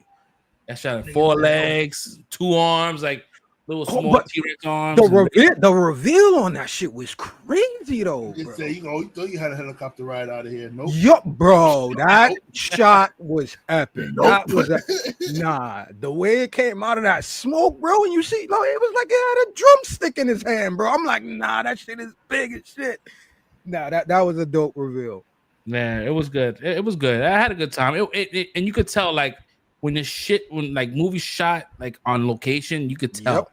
Yep. And it felt pretty to look at. It felt beautiful. Like and even the CG looked good. Like the dinosaurs look good. They look almost like they were practical at one point. I was impressed how Scarlett Johansson had a tan by the end of the movie, though. That shit realistic. Homegirl was tanning by it. She was tan. I said, "Oh, she's orange by the end of this movie, bro. She's tan." Yeah.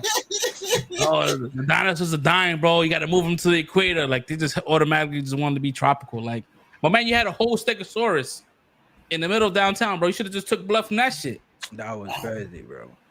That would have been. I'm like, this world is crazy. So now I'm late for work. I'm on my 3rd strike, bro, and now I'm stuck in traffic because there's a fucking brontosaurus in the middle. Bro, anyhow they would have fired me. Like, what is this, bro? If they fired me for brontosaurus being late, I'm suing the company, bro. Like that's not my power, bro. Like, I'm suing y'all, bro. That's just brontosaurus is literally laying in the middle of the street. How am I gonna get to work? How am I getting to work? So you're still coming in though, right? That shit crazy, bro. The fact that the world was so desensitized of seeing dinosaurs, like, oh, that's nothing. Well, that's crazy.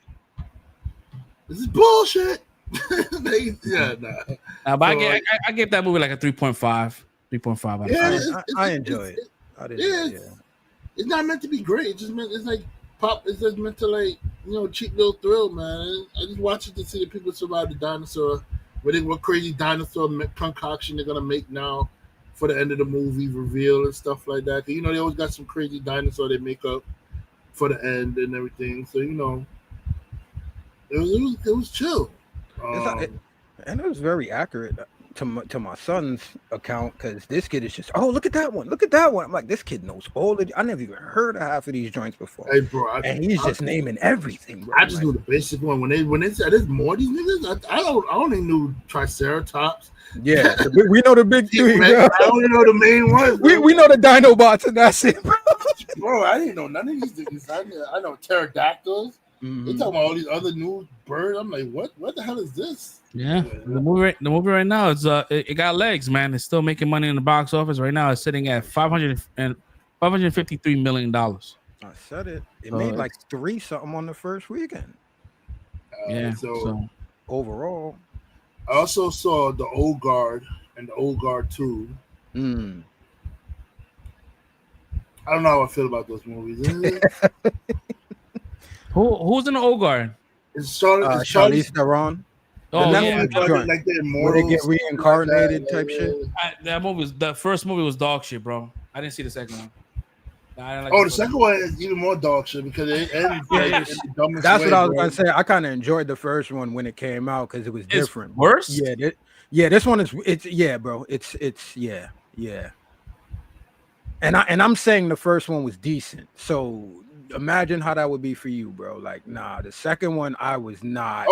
I didn't care at all. Really. So I'm just gonna say the dumb shit they did. So they made the black girl, right? She's dubbed as the last immortal ever. She's gonna be the last one. But her ability is, if she wounds you, she takes away your immortality. I didn't even know that. I didn't even get that far. That's crazy. Her ability is, if she wounds you, she takes away your immortality.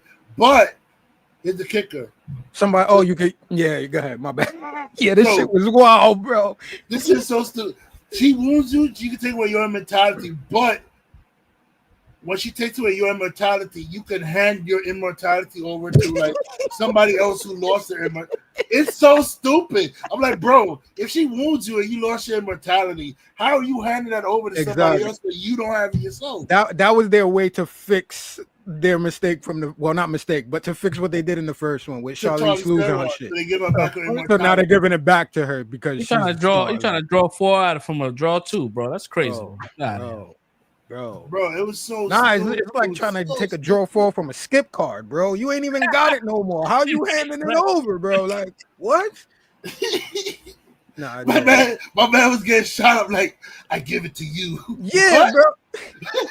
the same dude that betrayed them in the first one now came back and is like, yeah, I want to give it away because he been trying to die. If you remember that from the first one, he wanted to die. So now he's like, yeah, I'll give it to you. That's my amends. Nigga, we still don't forgive you, bro. Like you still did us dirty. Nah, I have no plans, bro. I have no plans to see that. Nah, I didn't even. Here's the kicker, right?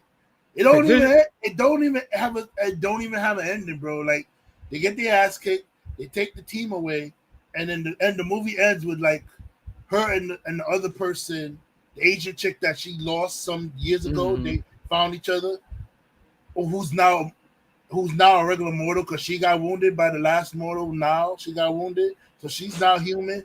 They're supposed to go after Uma Thurman's character to go save the rest of the team. But guess what? We gotta wait to see the Old Guard 3 to see that. Yeah, it's number 3. Yeah.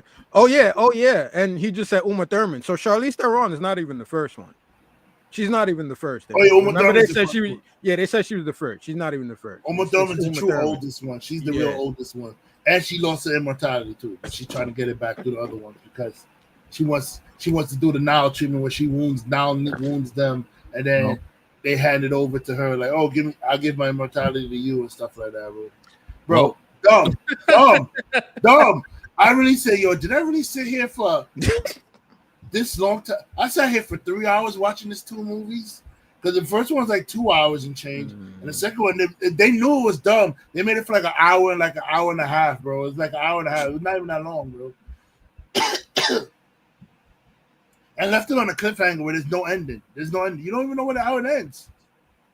And who knows if they want to make a part 3 because this is Netflix, so they could cancel the shit. Nah, it's done. I know they wanted to, but yeah, it's done. That shit. I didn't even finish it. You watched them back to back, so you're a stronger man than me, bro. Like I did not care about that movie. Like, but by the time I got to Homeboy saying like I'm gonna give it to Charlize Theron, I was done. I was tapped out, bro. I was just there like two stars. That's what this movie is. 2 stars. Like two. I think I never give a movie 2 stars before, but this one is 2 stars, bro. Like it was borderline Wonder Woman for me, man. I did not have fun. I was not having fun. Because you know what it is with me when I start set, I gotta see how it ends, bro. Yeah, I gotta see somewhat how the ending is because I already started it. You know what I'm saying? It's like, damn. That's why I understand you. I saw the first one when it came out. So it's been years. So I remember what it was about, but I didn't remember my full total experience. So I'm like, all right, I'll watch the second one. But yeah, I couldn't make it, bro. I couldn't do it. Let me see. Okay, moving on. Other movie I saw, Bone Tomahawk. Very good movie, but goddamn, it was gory near the end, bro. It was Kurt Russell. It's like they're a bunch of cowboys. It's like cowboys in what the hell they call them shits? It's not Indian. I want to say Indians, but it's not Indians because the Indians was offended to be called them. Indigenous? No, they had a name for something. What was the name of the enemy in Bone Tomahawk? I gotta ask Google. Troglodytes. Oh, bro, that is one of the best words ever, bro. I love it. I said that's gonna be my new insult for somebody. Yeah, exactly. I love that word. I love that word, bro. Ugly, bro. Nobody knows what it is.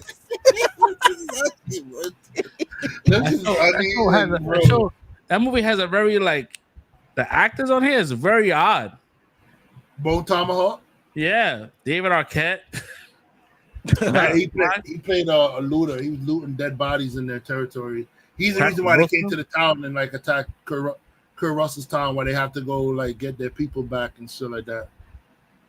The Kurt Russell plays the sheriff, and then I think Matthew Fox from like Party of Five. You know Charlie. Party Yeah. of Five. He plays like one of a gunslinger and that shit. Bro, my man called it fucking. I'm not gonna say it, bro. Right? If in case I want to see it, but movies, gruesome, bloody. It takes a long time to get there because it's also a frontier movie. So it's all about like traveling the cowboy frontier back in the day. Traveling, bro. Like, but that ending, bro. That ending with the fights, golly, bro. I'm just thinking about the scenes. I was like, God. Yeah. So I don't know. I don't know who I had a conversation with about the Prime movie stuff, but like that's the same kind of like frontier, but it's very, very gory. It's so gory, like unnecessarily gory. Bro, them niggas cannibals the whole time. This one scene I gotta laugh, bro. But like they showed a dude butt ass naked, bro. Like, and it's like the whole time the sheriff Kurt Russell's character is like, "We're gonna get him. I have the cavalry coming. We're gonna kill them all." Blah, blah, blah, blah. I'm like, this dude does not care about anything you say right now. He is getting sawed. They're cutting him up, bro, and then they wishboned his whole body, ripped that dude in half, like, bro. I was like, you think he really cares about what you're saying right now about people? Oh my God, bro, shit is gruesome, bro. Bone tomahawk, man. That shit was like, I never want to go to like deserted middle of the deserts, any kind of area where these things could just pop up, these weird things just pop up and attack you, bro. Like, I rewatched Sinners, love that movie. Rewatched Mortal Kombat. Oh, and for Sinners, I was right. Y'all said I was wrong the last time. What happened? Smoke, Lock, Stack, and Mary in the barn. Yeah. No, last time I said it, y'all said somebody said I was wrong. I don't remember who, but somebody was like, "Oh no, Stack and Mary wasn't in the barn." When I said, yeah, you locked them in there so they can survive. So they can survive to the next night. I'm gonna need you to roll the tape for that. There, when you get the chance, you look at the old footage.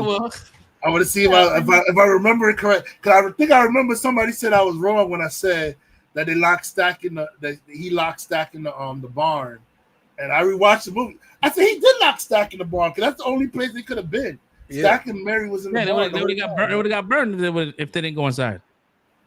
I was like, bro, I'll check again. I'll check. I'll check. I'll put it in the chat. I just want to know because I could have sworn somebody was like, nah, they ran away. They weren't there. That's probably stinky. I feel like I do remember hearing somebody say they ran away though. I don't remember though. But when you said that, I do kind of remember that. I was like, oh, they ran away. They weren't there. Like, that'll be the most logical thing is to be inside when it happens. Mm-hmm. I was like, what? They ran away. Daylight was right there when his final dude got killed. The sun was coming up, bro. Like, how they got? Where did they run to? Did he not even say that though in the end credits? I mean, in the post credit scene. No, he didn't say. He didn't mention that he got locked. He just said that his brother made him promise not to bother Sammy, let him live his life. Yeah, I guess I naturally took that as okay. So that means he left him in there then. Yeah. Like if he made him promise, that means he didn't. But it makes sense when the clan came in there, they couldn't open the doors. If there was right. Why would they lock the doors? You know exactly. What I'm saying? They don't need to lock the doors. The Stack and Mary was locked in there. So you should have let him go in there and get fed on, but I know my man wanted to get that anger out though. Yep. Only that, and probably because they didn't want them turning into vampires either, because they probably have to. Oh yeah. True. It's on Max now, right? Yep. Yeah. All right. So then, I saw Superman 2025. I enjoyed it. To me, Mr. Terrific stole the movie. Mr. Terrific and Crypto. To me, they stole the movie. I enjoyed the movie. I don't know. Mr. Terrific was my boy. I just loved him in the movie. That's all I'm gonna say. Nah, he was good. He was good. He did his thing. Mr. Terrific did his thing. I love the movie. But I was hearing a lot of people talk shit about my boy Cavill now, because Superman coming out now, so you're talking shit on Cavill. And I'm like, oh, the disrespect online is crazy. So they was like, oh, how we seen Corn Sweat saving people while fighting, but Calvin wasn't saving nobody when he was fighting. I said, first of all, listen, I rewatched Man of Steel too. Just you all right? You all right? I rewatched Man of Steel too. I watched Man of Steel the day after, bro. Yo, I watched it the same day. I just want to tell you, Bastards, something, right? In this Superman movie that we're watching right now, first, Superman's having help. He got 3 people helping him fight these monsters. That's giving him, freeing him up to save people that's in danger. Okay, so real quick, we talking about Man of Steel. We talking about this right now. Then we jumping into it. We not. Right, my week is done. This is the last. We're jumping into it. Let's go. My week is done. Let's go. So, I just want to say one. The Corn Sweat Superman has been Superman for 3 years. 3 years. 3 years experience of being Superman, and he's still having hope. He's having hope fighting these monsters that it frees him up to save people. Cavill, it was his first day on the freaking job. He just put the cape on. The cape and the suit just came on his body that day when he went to fight these freaking aliens. No orientation, no orientation, no training wheels, no nothing. He had to fight a whole alien invasion, bro. I don't know what people don't understand. It's a Kryptonian invasion. He fought on his first day on the job, coming out of Superman, bro. I don't know what people don't understand about Man of Steel. They keep holding this guy to such high standards on the first day. Are you going to be great on your job on the first day? Nobody's going to be great on their job on the first day, bro. Like, what are we talking about here? Preach. Corn Sweat had 3 years to learn how to be Superman. So by the time he's Superman now, he knows how to fight and save people at the same time. Versus Cavill, who's his first day on the job. And on top of that, he's fighting a Zod that, 1, is military trained. 2, he's getting power. He's upgrading every time during the fight while he's fighting him. He's getting new powers because the Zod is learning more and more how to learn Superman powers. And he has more fighting skills. If you watch a fight, Zod was kicking Superman's ass, bro. I don't know what you was talking. I don't know what you saw in that fight. But Superman had any time to save nobody but his own ass, bro. He was getting whipped. He was getting whipped. My man got tossed. He was floating. He didn't know where Zod comes. Zod comes uppercut him into the satellite. Comes smashing it. Bro, like, he was losing. He was getting beat. He was fighting for my life out here. Shit. Who was he saving? Yeah, this movie, yo, is like you really cannot like compare the two. They're totally different movies. Totally different at 2 different times, bro. Tonality, everything is just different. This is like a Saturday morning cartoon. It's good. I'm not gonna give Corn Sweat no grief. I thought he did a damn good job being Superman. He did the stoic, all that shit. He did his thing. Mr. Terrific had one of the best scene stealers. Like, he did a whole Yondu situation. Like, he knows how to do Yondu situations. That was a Yondu situation. He killed it. I think one of the main issues that I have with James Gunn is just he doesn't let certain moments breathe. Thank you. Like, there was a dope moment where I was like, oh, that was some real Superman shit. And then they had to do a quick joke, like bring Crypto in and Crypto did a freaking Hulk and Loki situation.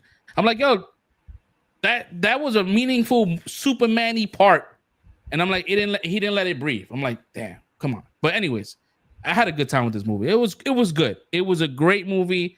It has some issues, some plot pacing issues, some stuff that didn't make any sense with the whole the Hammer Brevia and Ultraman, like rocking him, like controlling him like he was a game, like, you know, like it was Battleship, like ABA. Like, how do you fight someone when you 1A?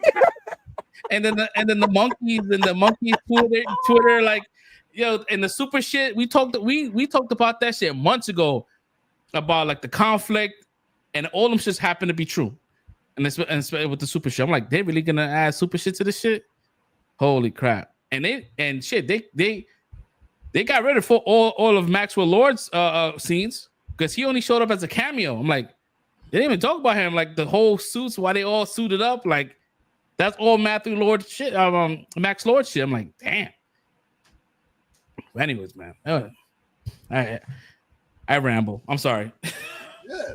You rambled on my ramble, but it's all right. my main point is like, we cannot compare the two Supermans because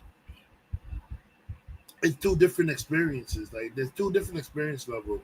There's a Superman who's been Superman for a very long time, and there's a Superman who is doing the job. And like everybody was talking about, oh, Superman's too godlike.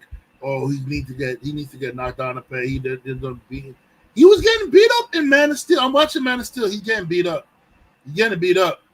For always giving him a hard fight. But he's stuck in there because he knows he's the only protector for the people of Earth. So he got to stick in this fight. He cannot give up. But he was getting beat up through the thing. He was fighting 3 strong-ass Kryptonians. There was a whole bunch of other Kryptonians and ships shooting everything around in the sky, bro. So I don't even know what people think is going on, like what they expect from Henry Cavill Superman, bro. Like, yeah, he's not able to save everybody right now.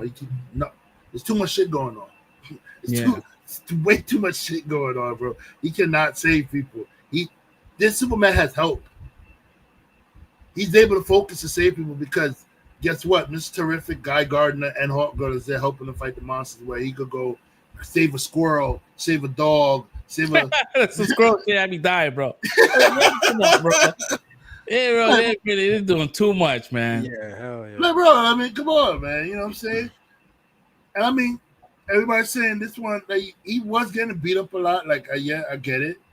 But it was kind of to point out that just saying that, Lex Luthor knows his moves, so that's why he was getting beat up. It wasn't really the fact that he couldn't fight him. It was just like he was getting a counterpoint because he knew what he was going to do before he did it. So he been stalking him for 3 years, basically. So for 3 years of stalking, he knew everything he was going to do, and that's why it led up to him getting beat up the way he got beat up. So my man was locking up his girls in that weird fucking pocket universe. Like, that's crazy, bro. Like, Nah, what the fuck is going on? Though.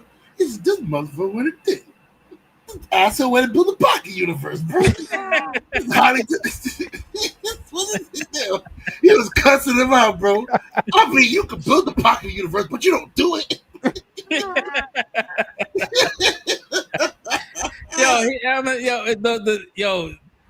There was certain scenes I was chuckling just like that. Like it made sense. Like it was like things that we would say if it was in that situation. Like, really, we know we can make one, but you don't make one. Bro, I don't know. That shit killed me, bro. I loved it.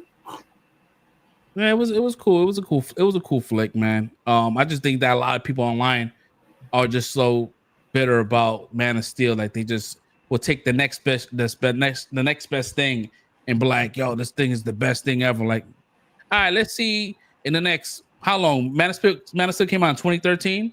Let's see, like in the next 12 years, people gonna be talking about this Superman movie. And you better hope that this movie makes more than Man of Steel. I mean, don't get me wrong, they're bashing this Superman movie too, but it's like I don't feel like both movies are worth it. I feel like both movies are really good. To be honest, I really do feel like both movies are good. I feel like both movies has their own place. Like you have a rookie Superman that's fighting, and you have an experienced Superman that's fighting. I don't feel the need to like hate on any other Superman because they're both doing a good job. I mean, Corn Sweat, he's growing on me as Superman. I'm still not there with him yet, but he's growing on me. I still feel like Cavill was the better Superman for me, but we gotta do a Corn Sweat. That's who they pick for the future. So that's what we just gotta give him his chance to like prove himself. You know what I'm saying? So, yeah, we got to live with Henry Cavill for a couple of movies, so he was part of that. That situation. Yeah, I get what you're saying. And of course, you gotta give humor. I like the banter he was going with him and Mr. Terrific, the banter back and forth between them and stuff like that.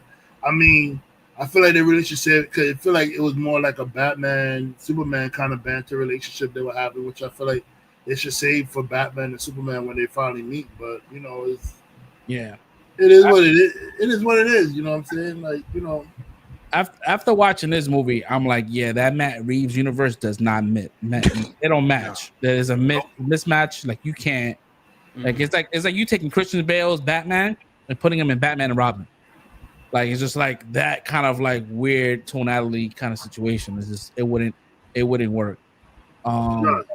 I didn't like the camera angles. So those turn the camera angle when they were doing the Hawk Girl, like the close up scene, it kept throwing me off. Like the screaming and like cameras going side to side. I'm like, what is this? It's like anyway, I don't care. But Isabella Merced, she's fine, man. I like her. I think she's a dope actress, and I'm glad that she's she's up there. She over here trying to shoot her shot too. Oh yeah, my man Green Lantern, bro. Like that's oh man, they have a romance at one point, right? In Justice League. Not her character. Yeah, it's fortunately the wrong Hawk Girl. Like, yeah. That's why it's like, yeah, just throw it out there, like. Oh, okay.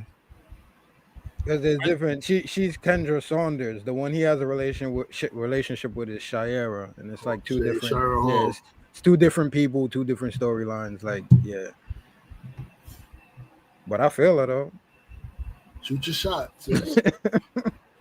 I mean, to be honest, nobody for the Hawk Girl part, nobody's gonna really know. Except you're like, unless you're really a comic nerd like we do, like we are, bro. Like the generic public is not gonna know the difference between the Hawk Girls. And I also was like kind of weird. Like I'm like, where does her wings go? Like that shit, they just disappeared. And we're not gonna talk about it. Where the fuck her wings go? Because it looked like it was attached to her body. Like I thought I was bugging. I thought I was bugging because I'm like, yo, is her wings missing? Like when I saw her come out, I'm like, yo, is her wings missing? Like I thought their wings was part of their body. I know they're aliens. Like it's attached to their body. That's not something they just take off. Yeah, I thought I was bugging. Okay, no, but that's why she's not Thanagarian. That's the point. Is that like her storyline is she ends up getting I don't want to say possessed, but for all intents and purposes, she offs herself. Right? She offs herself, yeah. and then that opens up the lane for Shiera to possess her instead of fully being reincarnated. Oh, so she's human, but it is Hawk Girl. You understand what I'm saying? So yeah, they didn't talk about it. It's like we're not even gonna get into all that. Yeah, he like Shiera Hall is in her body. Yeah, but it's really Kendra Saunders' body. You know, James Gunn likes to deal with like deep cut characters or the third iteration. Because even the Hall of Justice, the painting on the wall had a whole bunch of like what was that Flash? Jay Garrick. Yeah, Jay Garrick. Yeah, I was like, oh shit, they did. You know what I mean? Fresh Prince, what was your thoughts on this, man? You want to know what's going on in your mind, bro? Because I feel like you have some things to say. I feel like the movie was okay. It was cool. Like y'all said, I had fun with it. But then it was like seeing everybody's reaction and then getting to the end of the movie. I'm like, yo, am I bugging? Because everybody's acting like this is the best thing ever. And again, I don't want to compare ourselves, but it's like this is not the best Superman movie ever. I think for James Gunn, if we stop not talking about comic book characters and just talk about the business of this movie and what it's supposed to do and how we got to set up the whole universe and all of this ancillary stuff behind the movie, I think it's A1. He did his job. He did what he needed to do. Yeah. But if we're going to start talking about films and how films are made and context of building, structure and building character and things like that, or letting moments breathe, like you said earlier, it's like, nah, bro, y'all tripping. Yeah, y'all tripping. There's a lot wrong with this movie, but you said it in the beginning, and that's how I looked at it, and that's why I'm like, yo, I had mad fun with this because it's like I looked at it like it was Justice League Unlimited, and I said it when this first happened. I'm like, that's what you got to do with this new universe. Like, instead of making it a Superman movie like the one we got with Man of Steel, like all of those extra characters that surrounded Henry Cavill and Man of Steel, when you do this movie, you got to make everybody or like make everybody a superhero or make everybody else somebody that's known. So that way it feels like the universe is lived in. And that's exactly what he did. So we got a bunch of heroes we're not getting backstories for. We got the Crawl at the beginning. It's 3 years into this, and we had these people for 300 years. It's like all of that was excellent world building. Like he did a great job world building for this situation. That right. I give him total credit for. All of that stuff I geeked out about and I thought was awesome. But then you get into like little things like certain characters like Hawk Girl. I love Isabella Merced also, but it's like, yeah, it's like she's just screaming. And I don't want to sound like these people. It's like, yeah, but that's all she really did. And it's not her fault. She's not people are like, oh, she's horrible. She's not horrible. She just didn't have nothing to do. And that's cool because we're going to get more of her and then we can expand. So I understand that. It's cool. So I'm not like taking points away from these situations because for the world to feel lived in, I can't like be nitpicky about why we're not getting time with certain characters. You know what I'm saying? So other than that, it was like the pacing of the movie that didn't really keep me engaged because I couldn't feel nothing really. It was like, all right, like it was again like the cartoons. When you watch the cartoons, it's like this was a great episode. It felt like I watched like 4 or 5 episodes of a great like Justice League Unlimited arc where we got a little bit of everybody and a little bit of the world where we at. And that's why I thought it was awesome. Like we went total pendulum switch from what we got with Man of Steel, and this is like people call it hokey. Fine, it's hokey. Like it's cool. We got certain types of jokes and all of that. The humor I like. The only thing I didn't like was I love the Mr. Terrific scene, but I didn't that music choice for me. I wasn't rocking with it. It didn't make me like feel hype about it, other than what I seen on screen. Like, and that's another thing. And the music, like for most of it, you know, I'm a big like score and music. Oh, the score was garbage, bro. Yeah, so it's like beginning though. Huh? Remember when I listen to the score from the beginning? I told y'all from the beginning. I said the score was bad. Like, yeah. Yeah, the score was not that. It was not that great. It was not. Yeah. I feel like he should have just kept it like the original John Williams Superman theme. He should like instead he mixed it into whatever this theme is, but it just didn't mix right.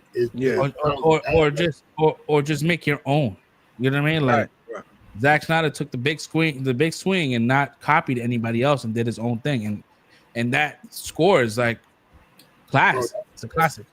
I can listen to every song on that and know exactly what's going on in the movie. Hard score to beat, man. Like that's what I'm saying. I can visually see everything just listening to the score by itself. I know every moment of every part of that movie just by listening to the score.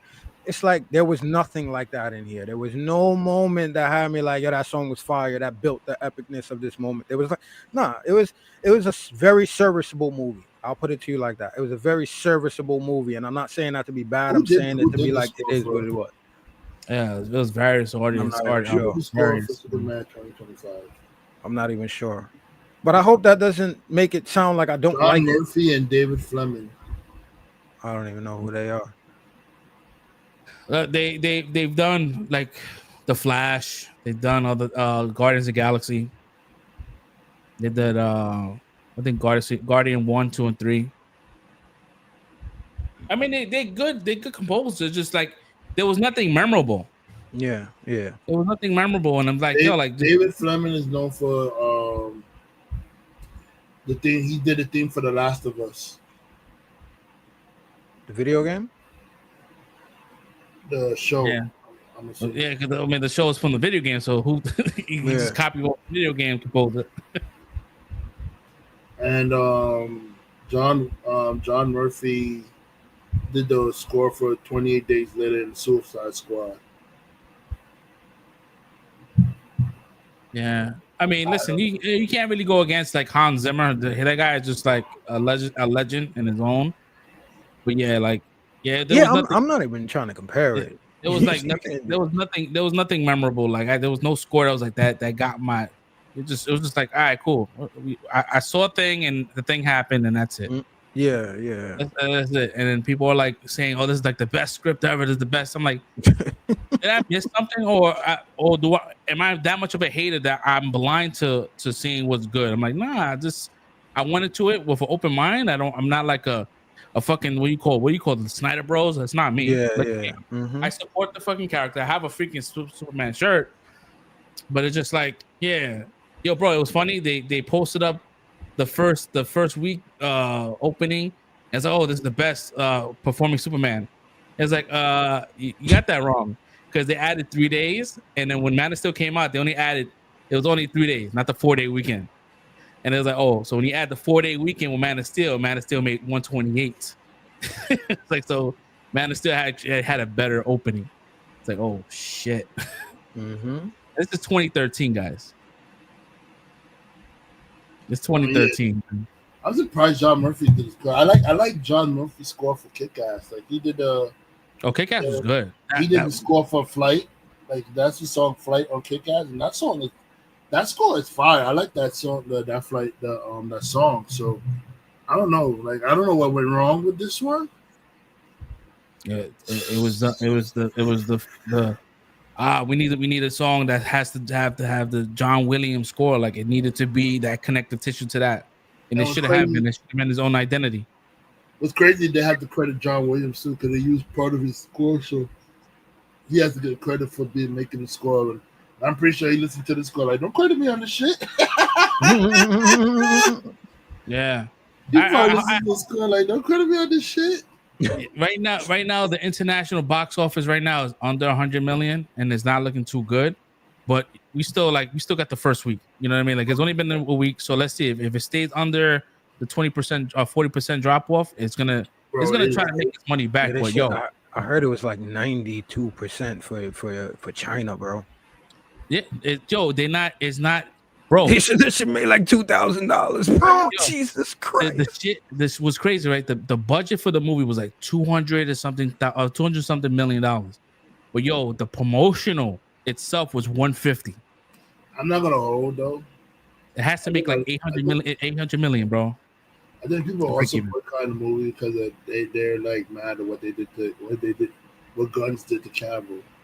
Because they did promise Cavill that he was going to be the Superman, and then next thing you know, they fired him. Like, yeah, he did an interview. It came out today.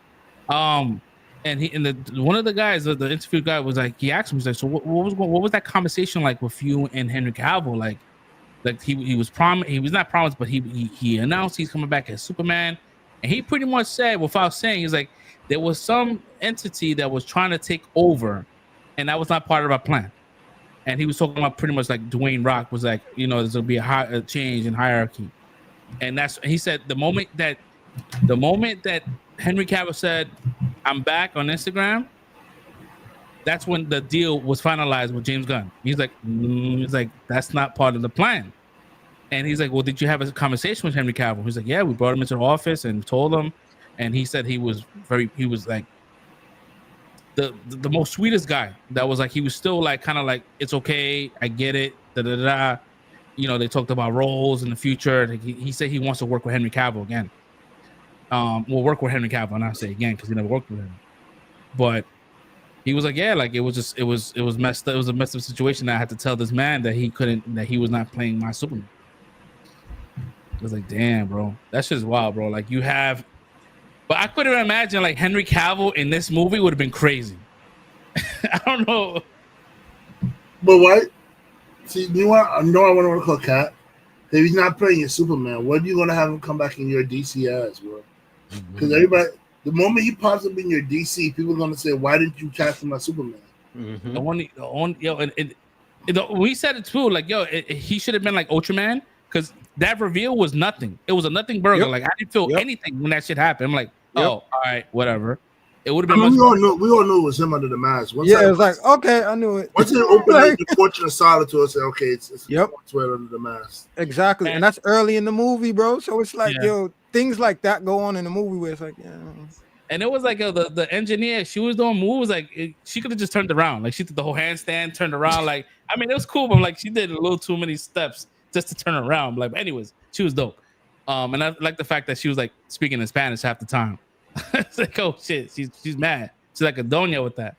But if you bring her back, I don't know who would you bring her back as Zod? That'd be crazy. Bring her back as Zod. That'd be wild. Word. Nah, I'm disrespecting like that. How did you guys feel about? I bring know him back as Vandal Savage. Word, that'd be dope. I'll take that. We talked about it months ago about the whole leak about his parents actually setting him down to kind of like conquer Earth. How did you guys feel about that in real time? And it being Bradley Cooper. I thought that it was a stupid twist. I didn't like it either. We all know the Superman mythos that his family sent him down to Earth because the Yellow Sun, he would be protected by the Yellow Sun, and they sent him to be a protector. They didn't send him to conquer Earth. We all know that's in the Superman story that they sent him to be a protector. So I don't know why James Gunn would switch it to like this whole shit where like, oh, he was sent to conquer Earth and then bed many women to restart the Kryptonian race and some shit. Hey, bro, no. Yeah, I don't mind it, and it is kind of ripping off the Viltrumites, but I think why would you do that? The question you asked, I think that makes the weight heavier when you have like Zod or any Kryptonians pop up now because you already know what they on, you know what type of timing they on. You know what I'm saying? So I feel like that makes sense, and I could rock with that. I wasn't mad at that. I like the difference in language. Like they didn't speak English. I love that. That was dope. I'm ignorant, but it sounded like Italian or something to me. Like it was very elegant. It was very elegant. I really liked it. He took away his ability to talk to his parents because he talks to his parents through like the cubes, the crystals that he's able to talk to his parents, and they took that away from him. Like that's how he finds out information about like a lot of things. Like, oh, tell me about this. Tell me about the Phantom Zone. Tell me about this thing. It's stuff that his parents told him through the information, and they took it away. They made it like, oh, the information was broken, and he just has this image of his parents telling him to like conquer the world. That's on a loop. That makes it feel good when he's being given a dose of yellow sunlight to be healed or some shit. It's ridiculous. Like, yeah, I don't know. I wasn't a fan of that. I wasn't a fan of the Fortress. Yeah, I didn't really care too much. I was like, yeah, cool. Aesthetically, it was beautiful. Aesthetically, it was beautiful. Yeah, it gave off that kind of like Marlon Brando suit, white suit. That was kind of dope. But like, yeah. But when I heard like the comparisons and even like James Gunn's like he wanted Bradley Cooper to kind of like embody Marlon Brando, I'm like, damn, no one talks about Russell Crowe. Like Russell Crowe did an amazing job as Jor-El. Anyways, they're trying to get away from Snyder's. Yeah, completely. And that's crazy, right? That's Snyder's crazy. universe is too dark for them. They're trying to step away from it. I was surprised that David Cornsworth said he had a conversation over the phone with Henry Cavill. He was like, "Yeah, I wanted to ask for like inspiration." He's like, "Just have fun with it." Like he was like, "He's very nice." He said he spoke to two prior Supermans. But I know one. I think the only one I was hating on is Dean Cain. I think Dean Cain's the only one. Dean Cain, and he got it immediately too, bro. Like, yo, did you forget the lines you had to deliver, bro? The scenes you was in, bro. You was talking about that type of stuff when you was playing Superman, bro. Now you on some MAGA shit. All right. Yeah, that shit was wild, man. Yeah, I don't know, man. Like I said, it's probably a movie I'm probably gonna forget. It doesn't have like for me. It doesn't, as of right now, it doesn't have that kind of rewatchability that I have with Man of Steel. And I'm trying to think.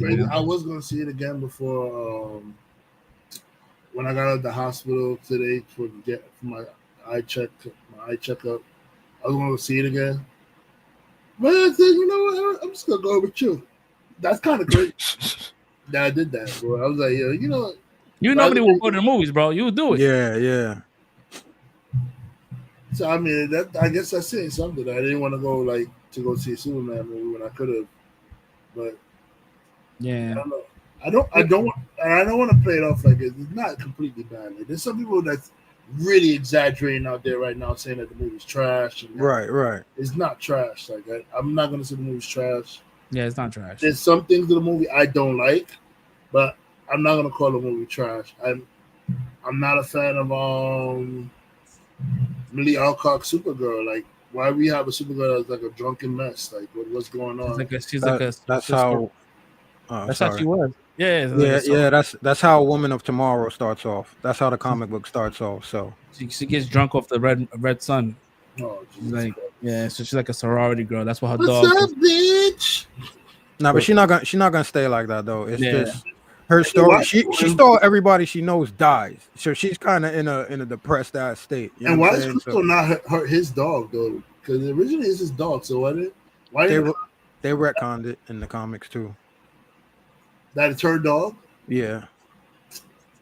Oh, I think it was Superboy's dog or whatever. But yeah, they did retcon it in the comics recently. My question now is, right, Clark was sent to Earth to procreate, right? Conquer whatever he had to do. Does Kara have that same kind of mindset? Like, does she know the mission?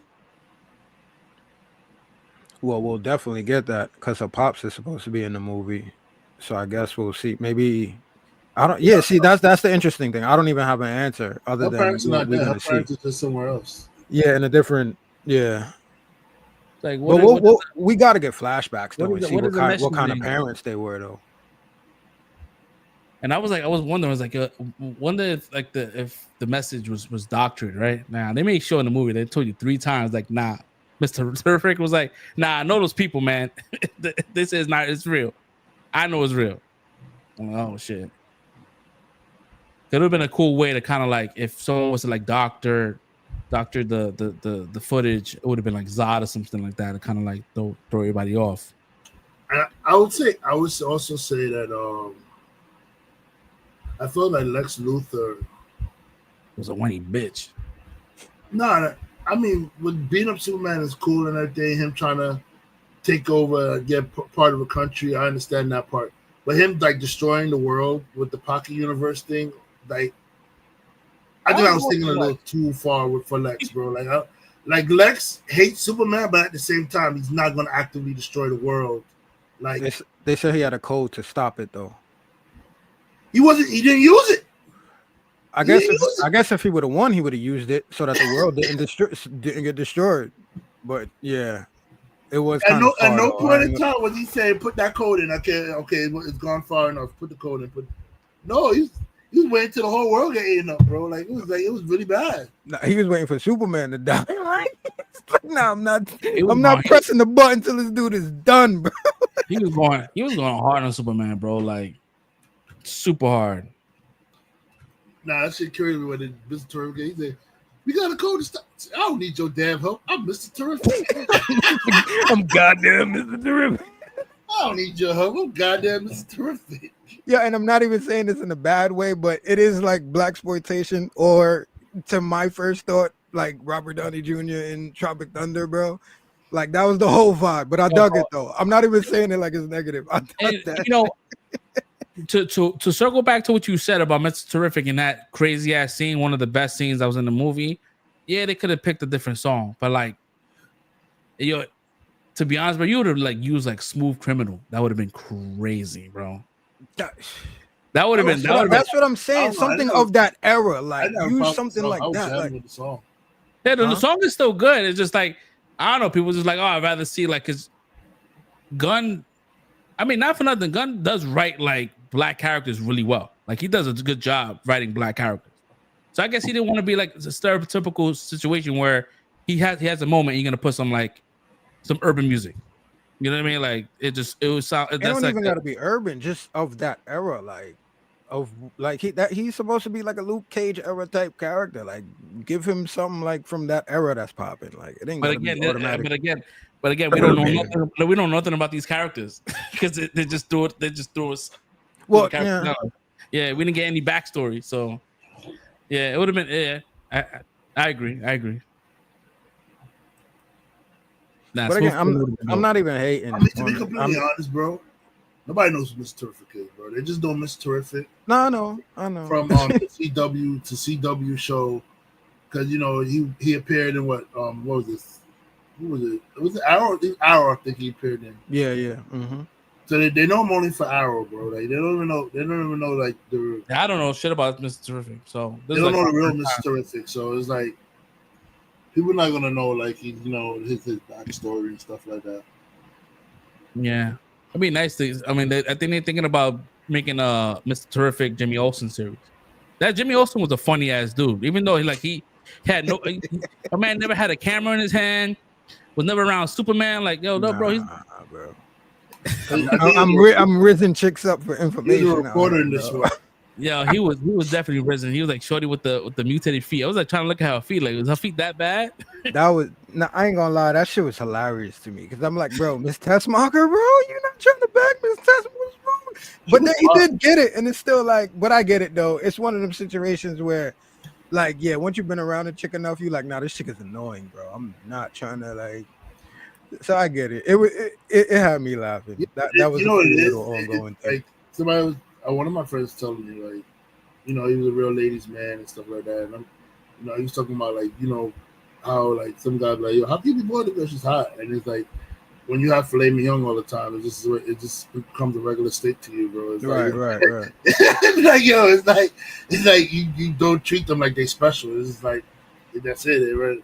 So that's how I guess that's how Jimmy gets. Jimmy don't see like, oh, this is a hot girl holler at me. He's like, this is an annoying ass girl just holler at me. Yeah, she's as a regular girl hollering at him and being annoying, bro. Like, yeah. But that's what you know. I did like David Cornsweat, man. He was doing like the old Boy Scout shit, even with the big kaiju. Like he didn't want to kill it. It's like, oh, we could have like put him somewhere. You know what I mean? Like little things like that. I'm like, oh, he wanted to save him. That nigga said, you can't be serious. Come on, man. Yo, I thought it was not gonna like Guy Gardner, but I liked him. He was pretty funny. It's Nathan Fillion, bro. You can't hate Nathan Fillion. Yeah, so I can't wait to see him in Lanterns, man. So I did feel like the scene missing though was that they send Guy Gardner and the Justice League to save the people.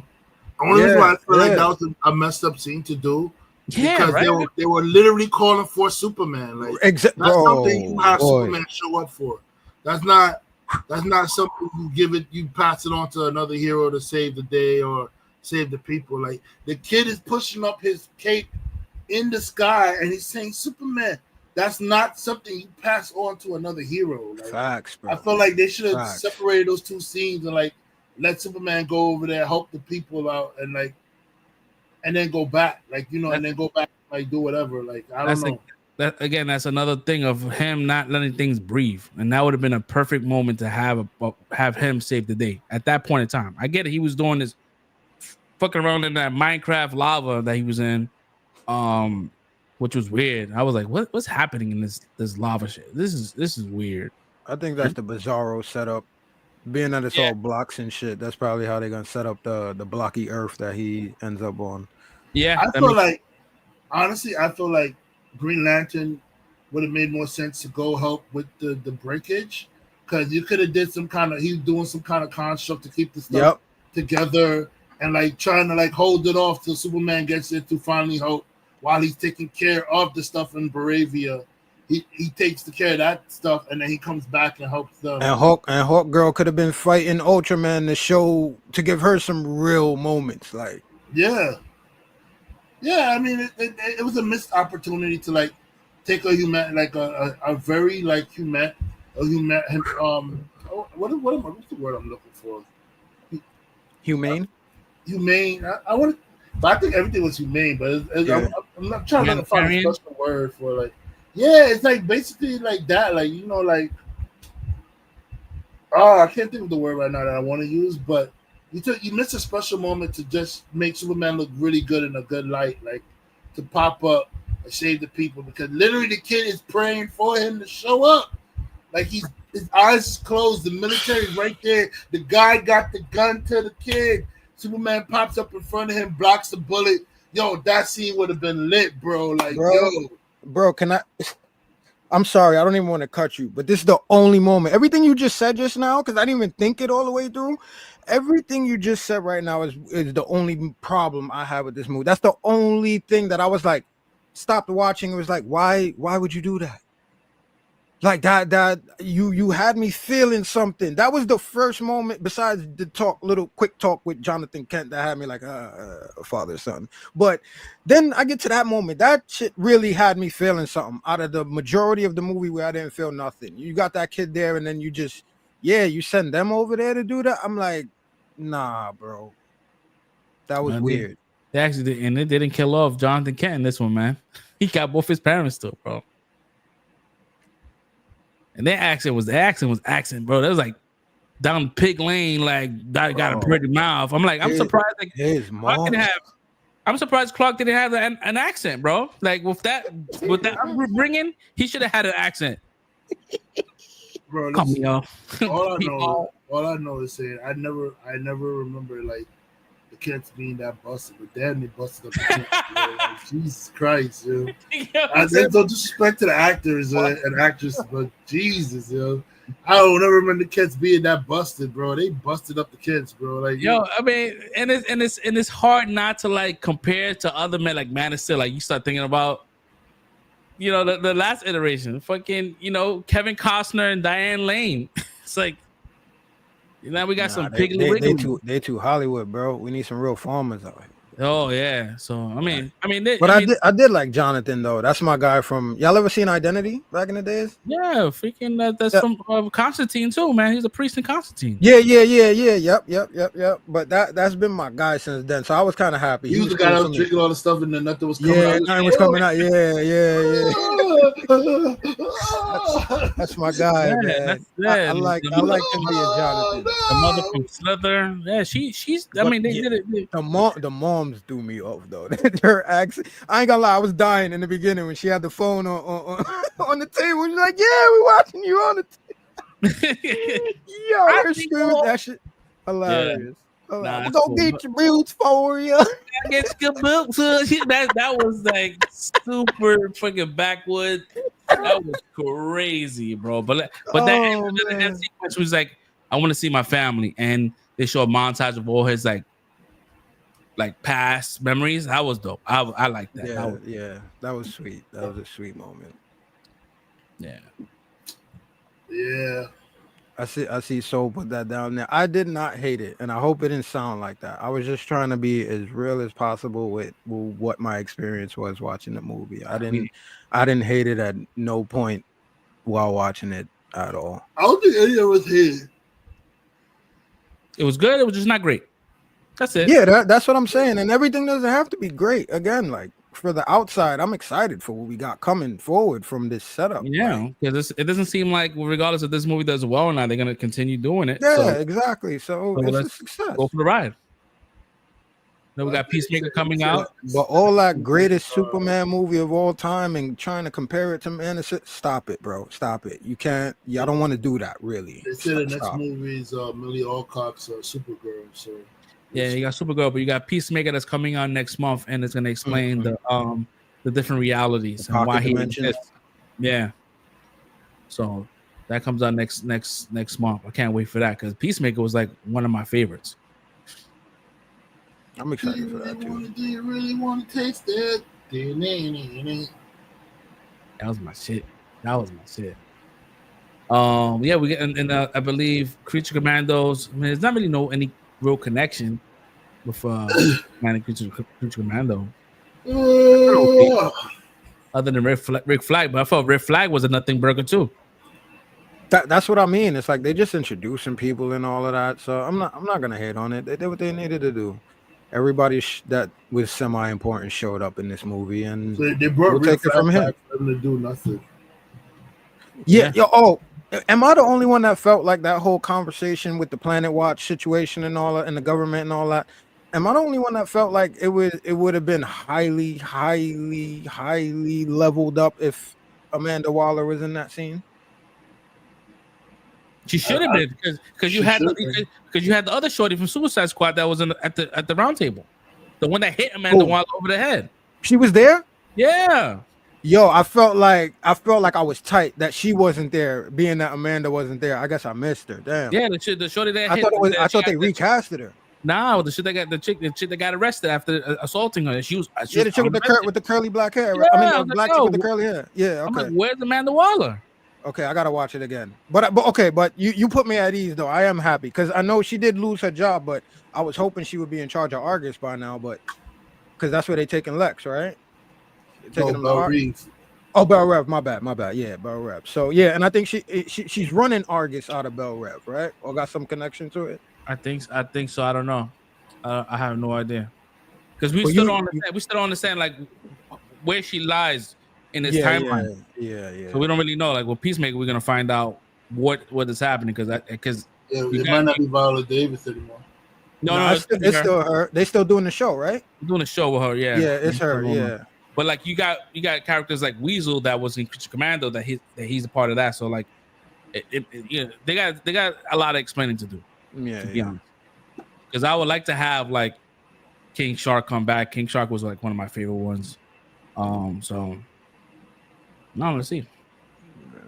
Well, you did make me feel a lot better. All right, at least they got Shorty in there. It makes sense. You realize everybody got Superman shit on. I didn't wear a classic one because I felt like I was going against the grain coming into. Well, I mean, you were in Superboy, but yeah. I mean, it's the only Superman shit I got, so it is what it is. I ain't getting no more merch. I'm still not a fan of that damn mess either, bro. I was looking at the different concepts of the other suits that he had. I'm like, yo, there was like 18 other suits that would have been way better. I'm like, yo, I went with this one. They had like the old traditional S. They had the Kingdom Come with the blacked out. They had the ones with no trunk. I'm like, there was so many other ones that was really good, but I mean, it was fine. I mean, the suit didn't get better. I did feel weird seeing him walk around in his underwear again, bro. I was like, oh, he got the red underwear again. Yeah, the suit did not get better in the movie though. I thought it was gonna like tighten it up, like make it look. Nah, it was just as baggy in the promotion. Yeah. Mm-hmm. It was just as baggy. Mm-hmm. I thought, yo, we fix it in post. Nah. Everybody got suits on, man. Real suits, man. No nanotech, no nothing, suit. Bro. They didn't even explain. Because he had the underwears, but they didn't explain that Martha made the suit. Like they didn't explain none of that. So he wanted to look like a wrestler. You know what I'm saying? Yeah. They could have put all of that in there. That would have been endearing too. That's what I mean. There's no moments like that to connect stuff. It's like one episode to the next, and it all makes sense by the end. I think the original cut of the movie is supposed to feel like it was like episodic. There was a certain points where it felt like you was watching a show. It did feel like that. Yeah, and it just kind of they changed the structure a little bit. You just kind of still see remnants of the original cut of the movie. I might have felt a little better if they would have cut it like that, because now it feels like this is not uncohesive but chaotic kind of edited film. It was the show. I gave the movie a 3.5 out of 5, but it was definitely bloated. It was definitely bloated, and there was a lot happening. And I get it, man. He's trying to do a lot of things. He's trying to do some real world building, and and to do that all in 2 hours, bro. That's a lot. That's a big task. And I think that's what I'm saying. For him, he did great. Yeah, but like, you know, if this movie doesn't perform well, right, and you got movies like Matt Reeves' Batman, and you know his movie's gonna make 600-700 million. It's like, who's the real CEO here, man? Because you better hope that this movie makes more than Man of Steel. You better hope, because the trash talking is never gonna go away. The Snyder Bros is gonna keep talking shit, and they on it right now. They got a counter like every day. They tracking, they counting, they're like, oh my god, please, to the comic book guys, please. They adjusting for inflation, everything, man. They out here right now. Well, technically, you know, for inflation, this movie's actually made $800 million. I'm like, yo, bro, like you wilding. Like, I get it. The Man of Steel made 600, and they consider that a flop. So if this movie makes less than 600, are you gonna call this movie a flop? Of course not. No, of course not, because it's people are studio mouthpieces, bro.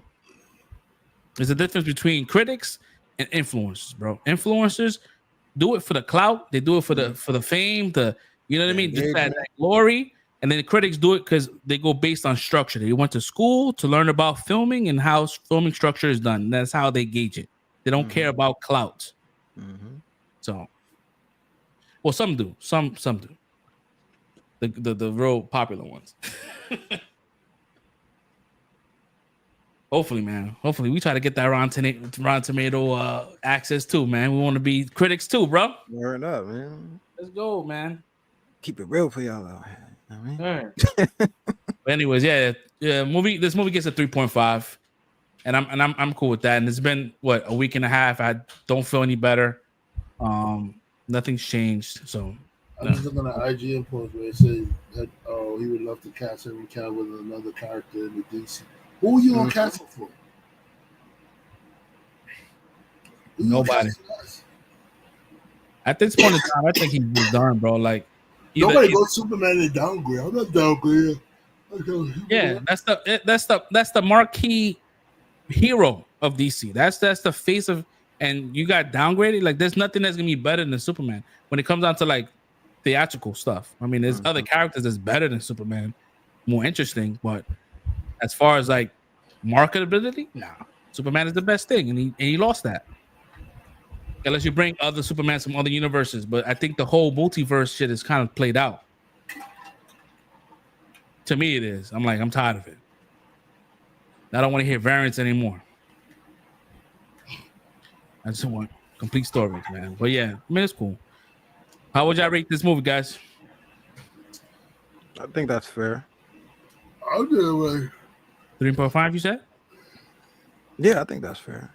I think I'm at a 3.5 too. Yeah. And it missed a lot of good like moments. That they could have made better doing certain things. I felt, they could have made it better doing certain things. Like the kid, like I said, the kid praying for Superman. Also, I didn't like the fact that Lois Lane was a dick in the beginning of the movie too, bro. I said, when did Lois Lane become a dick to Superman, bro? That is crazy. Like that reporting that she did, like. Oh, you talking about the conversation I was having in the house? Like he said, you only because you take it easy on yourself when you interview and blah blah blah. So she said, "Oh, okay, interview me." And she took that movie. Okay, let's start war. Then she started asking questions. Why would you ask that he was not ready for? Not only that he wasn't ready for, but she asked some questions she didn't even believe in herself, bro. So why would you, as a journalist, ask questions you didn't believe in yourself? You don't believe in yourself. You know what I'm saying? Like you saying fair. I understand you gotta be fair, but like you're saying, some people would say that you're going over there. It's like, you're trying to cite a war, you're trying to cite this, blah blah blah blah. And you know what I'm saying? It's like, and she brought up stuff. She was hitting below the belt and all that stuff. She brought up below the belt stuff, and I felt like she was being a dick in the beginning. And then after all that. When they said let's interview each other, I said, okay, date night is over. I already knew how it was going to go. I said, date night is over. And then, bro, the moment it said, let me interview, I said, yep, it's over. Date night is over. And then when he leaving, she going to say, oh, I knew it was going to work out anyway. I was like, with her back turned. But got a super hearing. What you said? You talking shit behind my back. But you didn't even need some air in here. She said loud and clear, bro.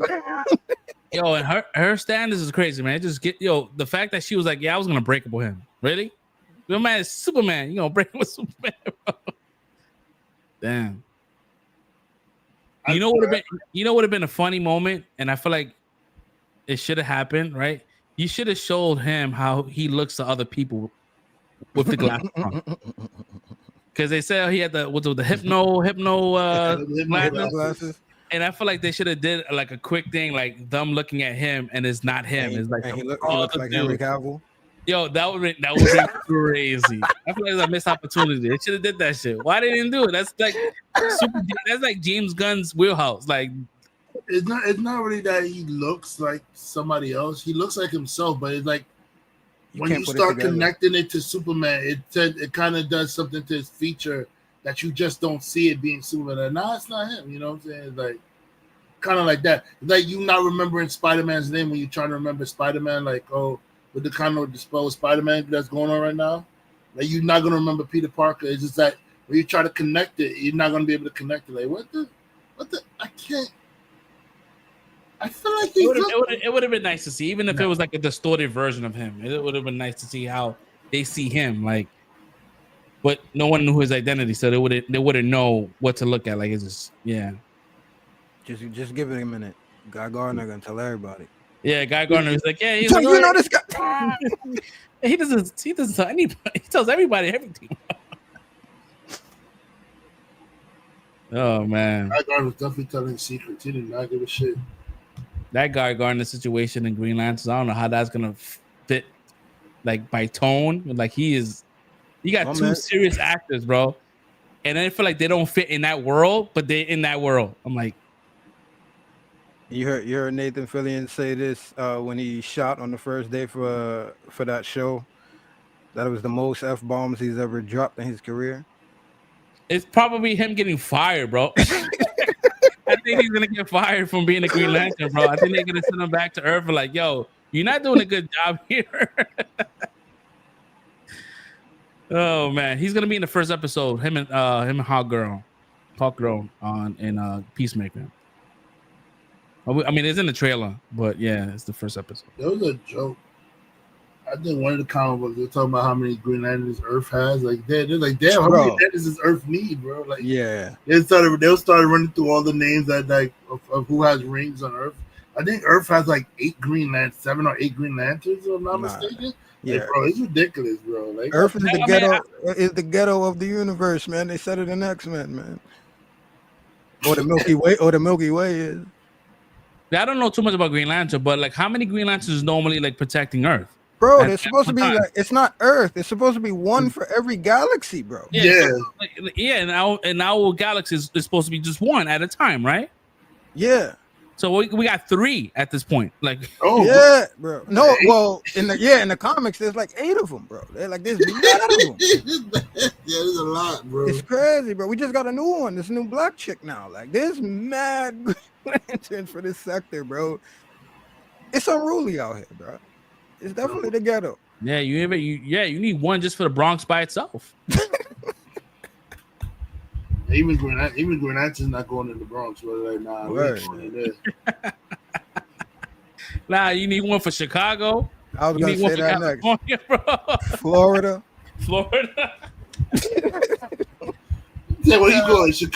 Chicago? Nah, I ain't going out there without my ring. Hold on, let me charge my ring. Word up, man. Word up. We going LA? Oh no, I'm definitely gotta charge my ring. Oh man, what's the big dude name? You gotta send him to Chicago, bro. The big dude, Kilowog. Yeah, Kilowog, bro. Yeah, you gotta send Kilowog out there, bro. Oh man, Kilowog would have lasted day, bro. As soon as they see it, they're gonna start bucking. Yo, what the fuck is that? What the hell is that? Yeah, come on, man. That's why I hate coming out here. So you gotta do the Takashi shot. Young. Yeah. Man was like, what gun sounds like that? He's like, you know what I mean? Man. Yo, that Takashi shit had me quiet, bro. I can't even do it no more.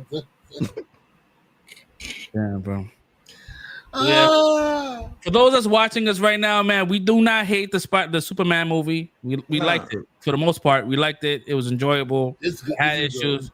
It's not but great. it had some flaws, which all movies have. It isn't perfect. It's not good. It's not great. It's just good. So 3.5 across the board, not too bad. It's not Wonder Woman 84. You'll like it. Yeah, it's not. Yeah. Last thing too, because there was another moment that I felt like it was funny and it got me, but I'm like, yo, you ruined another moment, bro. Like the dude Molly from the beginning that helped him up, bro, and then you brought him out there to the pocket universe, and Russian roulette popped him. I'm like, oh shit, I didn't think they was gonna take it this far. And then right after that, Alexa's like, oh shit, I thought I was gonna get to ask more questions. I didn't think it was gonna go that fast. It's like, come on, bro. I feel you. That is the appropriate reaction, how I felt. But you killed that whole moment for a joke, and that's why I didn't feel nothing for that dude or for the moment. It's just like, all right, cool, let's go. Well, I mean, that was wild. That was wild. That one didn't bother me because I felt like that's how Lex would treat the situation, because you're gonna think of a person, right, nah, yeah, less than nothing, like especially if like they love Superman or something like that. He's not gonna think much about the situation. So I feel like, and I mean, I guess he was the vehicle that was needed to change Metamorpho's decision, like his view to like help Superman after that, because once he realized, like, oh, this nigga just killing on a whim, he's not gonna stop him from killing me or my kid. Then I guess Superman is my best bet to get my kid. So then that's what makes him help him. And it's funny because what was that guy's? His name was Malik, right? His name was Malik. Molly, I think. Is it Molly? Yeah, I thought so. Okay, so yeah, because initially, right when it was casting everyone for Superman. Remember the activists they casted was it Bassam Youssef? He's like that was him. he was supposed to be that character. And they removed him, right? But he's because he was super like pro-Palestine and all that kind of stuff. And then having him in that movie would have added more fuel to the fire of it being kind of like real close to like real world conflict. So that outcome is like, yeah, that would have been a lot. Yeah, that would have been too on the nose. So I get why they removed him. Yeah. No, I get it. Now. Don't tell him anything, Superman. That was crazy, bro. He's like, no, I ain't got no family, no nothing. Don't worry about me. I'm good. I'm like, damn, bro. I did not think we was going that far in this movie, bro. Metamorpho was kind of dope too. I liked him too. Yeah. Bro, you just killed a nigga that was giving away free falafel, bro. Word, bro. Crazy, bro. Word. It's fucked up, bro. That's all he did was give free falafel, bro. Like you would and care about this dude, bro. He just helped him up, bro. My man didn't help him with no schemes, didn't say nothing, bro. He just helped him up out the gutter, bro. Like, yeah, you could get it. Yeah. That's crazy. Yeah. Yeah, it's things like that I really liked about it. Though. Like, I really like Lex. I didn't talk about Lex. I really did like Lex, though. Like, he was a great Lex Luthor. I love this Lex. This might be my favorite. Better. He was great Lex Luthor. Way better than Jeffrey Eisenberg, bro. Yeah. And I still love my man from Smallville. But I think Rosenbaum? Yeah, Michael Rosenbaum. I do love him, but to move on, I'm like, yeah, this is a great way to start. What's crazy? So the actor that's playing Superman now, his number one Superman is Tom Welling. Right, yeah. And that we're at an age where the people who's playing superheroes now, yeah, come on, man. They grew up on Tom Welling Superman, so that's their number one Superman. Where we had Christopher Reeve, so Christopher Reeve would have been like our generation Superman or whatever. Like, so their generation Superman is Tom Welling. That's crazy, bro. And I'm like, this nigga didn't even fly to like the end of the season, bro. Like he been running everywhere for like what 10 seasons? Like, and they cheated too. He ain't even put on a suit, bro. Wearing jackets, the farmer jackets. Come save me. But then at the very end of it, the last episode, he flew off, but it was CGI, bro. So he technically never put the suit on, bro. They never showed him dirty. They did my man dirty. That was the rule for the show, that he could never wear the Superman suit. Nice. They probably didn't have the rights yet. Yeah, you know what I mean? Is that shit? What do you mean they had the rights? It's WB. No, they probably didn't have like the rights to have him in suit because they wanted it was like exclusive to like movie theaters to have not movie theaters but like a movie deal to have like a on screen Superman. Was it around Superman Returns that it? Nah, Superman Returns came after Smallville, right? So maybe they I don't know, maybe that's why, because they wanted to do a Superman movie. They wanted to just focus on like the story of him learning to be Superman. They said they made the rule that's when they made the rule like he could never wear the suit in the series, like because it's about him becoming Superman. They don't want him to be Superman. So when he becomes Superman, that's the end of the series, which is what they did in the last episode, where he finally puts the suit on in the last episode and becomes Superman and everything like that. But they said the whole series was meant for him to like learning to become the Superman that we all know or whatever like that. They was kind of wishy-washy though, because when they come to like, oh, we need numbers, bro, they started throwing in Doomsday and all stuff. Types of people, bro. So it's like, where are we with what we talking about? They're doing everything in there. They do the Justice League, bro. Like, yo, it was all before he get his suit, bro. Like they had everything. Bro. He even left Lana and moved on to Lois, bro. It was like, come on, bro. Like, and he didn't meet Lois until he went to Metropolis. So I don't even know how like Lois even got in the damn mix. So that's fine. She's the girl, the cousin of her friend. I think she came to visit Lana. I think. No, she's the cousin of the girl with the blonde hair that was a friend. Yeah. I think he might have been a reporter in the last season though. But that show was it was great for what it was at the time. Oh, so they having I was online now, so they had a poll going on, like the top 3 Lois Lanes, and I think they had the girl from this one.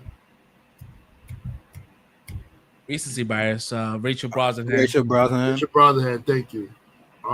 Amy Adams, and the one from the Superman and Lois show. It's Lois and Superman. as the top 3 lowest lanes. No Terry Hatcher. Who was number 1? I said, you beg your pardon. I said, y'all beg your pardon. Number 1 was Rachel Brosnahan. Because it's recently married, bro. Yeah, they wilding. I said, I beg your pardon. I said, first of all, let me make one thing very freaking clear. Terry Hatcher is the most beautiful lowest lane that ever graces the damn screen, and nobody's even came close to Terry Hatcher after her, bro. Like, I'm not even trying to hear nobody say that there was a better looking lowest lane than Terry Hatcher. I would say you Terry need to watch The Real Adventures, Lois and Clark, The Real Adventures of Superman. If you haven't seen it, and then come back and tell me who's the hot lowest lane, bro. Because you're not going to sit here in my face. You talking about hot. Like, are you talking about how the best lowest lane? Are you talking about looks or? You're talking about hot looks. Nah, bro. Oh, I thought you were talking about the best played. Best played. Are you talking about best hot? Nah, bro. I would say Terry Hatcher. And I would put Amy Adams before freaking Rachel Brosnahan. Yeah. Amy Adams and Man of Steel was bad. I saw some dude online said, like they said, I better not see Margaret Kidder nowhere near this list. I was like, oh. I was about to ask you in the beginning, why was her name nowhere in this conversation? But now I understand. I better not see Margaret Kidder nowhere near this list, bro. I said, damn, bro. Like, that's crazy. But I don't know. I feel like the girl from Lois. Why they put my girl Erica Durant in it though? Like, I feel like she got the little cross-eyed thing going on here too, man. I don't know, man. Like, I feel like the one from Superman and Lois. Yeah, I'm not really. I wasn't really feeling it's a little bit. It's a little wandering, but David Cornswell has the same thing. But she might be the best Lois Lane though, honestly. If we're talking about like the recent reporter-wise, yes. As a character, yeah, she's the best. She's the best Lois Lane, hands down. Yeah, because she was really investigating shit. Yeah, and she wasn't dumb by any. Yeah, she was the best one, hands down. Yeah, Amy Adams, she did her thing too. Like she was a good reporter. Now, Amy Adams had superpowers, bro, because I just want to know. When the building fell on top of her? Nah, not only that. When they was watching the Zod fight, when it was falling from the satellite, they were clearly mad far away from where the landing site was. So after Superman got hit to the satellite, they're falling, right, from the sky. And this is where they landed to the train station area, and Zod is about to zap the family with the I-beam, right? So mind you, when she's seeing them fall from the debris falling from the sky, she's like, okay, I'm say I'm on like 116th Street, right? She's all the way somewhere by like maybe like, I want to say freaking like 76 or some shit like that. Or 76th Street or some shit like that, bro. And then she makes it there, and mind you, they crash land into the thing, and then puts Zod in the chokehold, and he shoots the beams. And then as soon as Zod starts shooting the beams, she's running down the stairs looking at Superman like, what's going on? I said, wait, how did she get there? I was like, yo, hold on. They just landed there, bro. That's the 1840s, bro. No, I said she teleported, bro. That's this bitch got powers, bro. She had the Batmobile. Damn. She got magic abilities. I was looking. I said, "Wait, how the hell she got there?" That shit, I didn't catch it the first couple of times I watched Man of Steel, but this time I looked. I said, "Wait, she got there mad fast, yo!" Like, yo, she was mad far away watching them fall from that debris shit. But yeah, and I don't know, but Amy Adams, I would put her up there.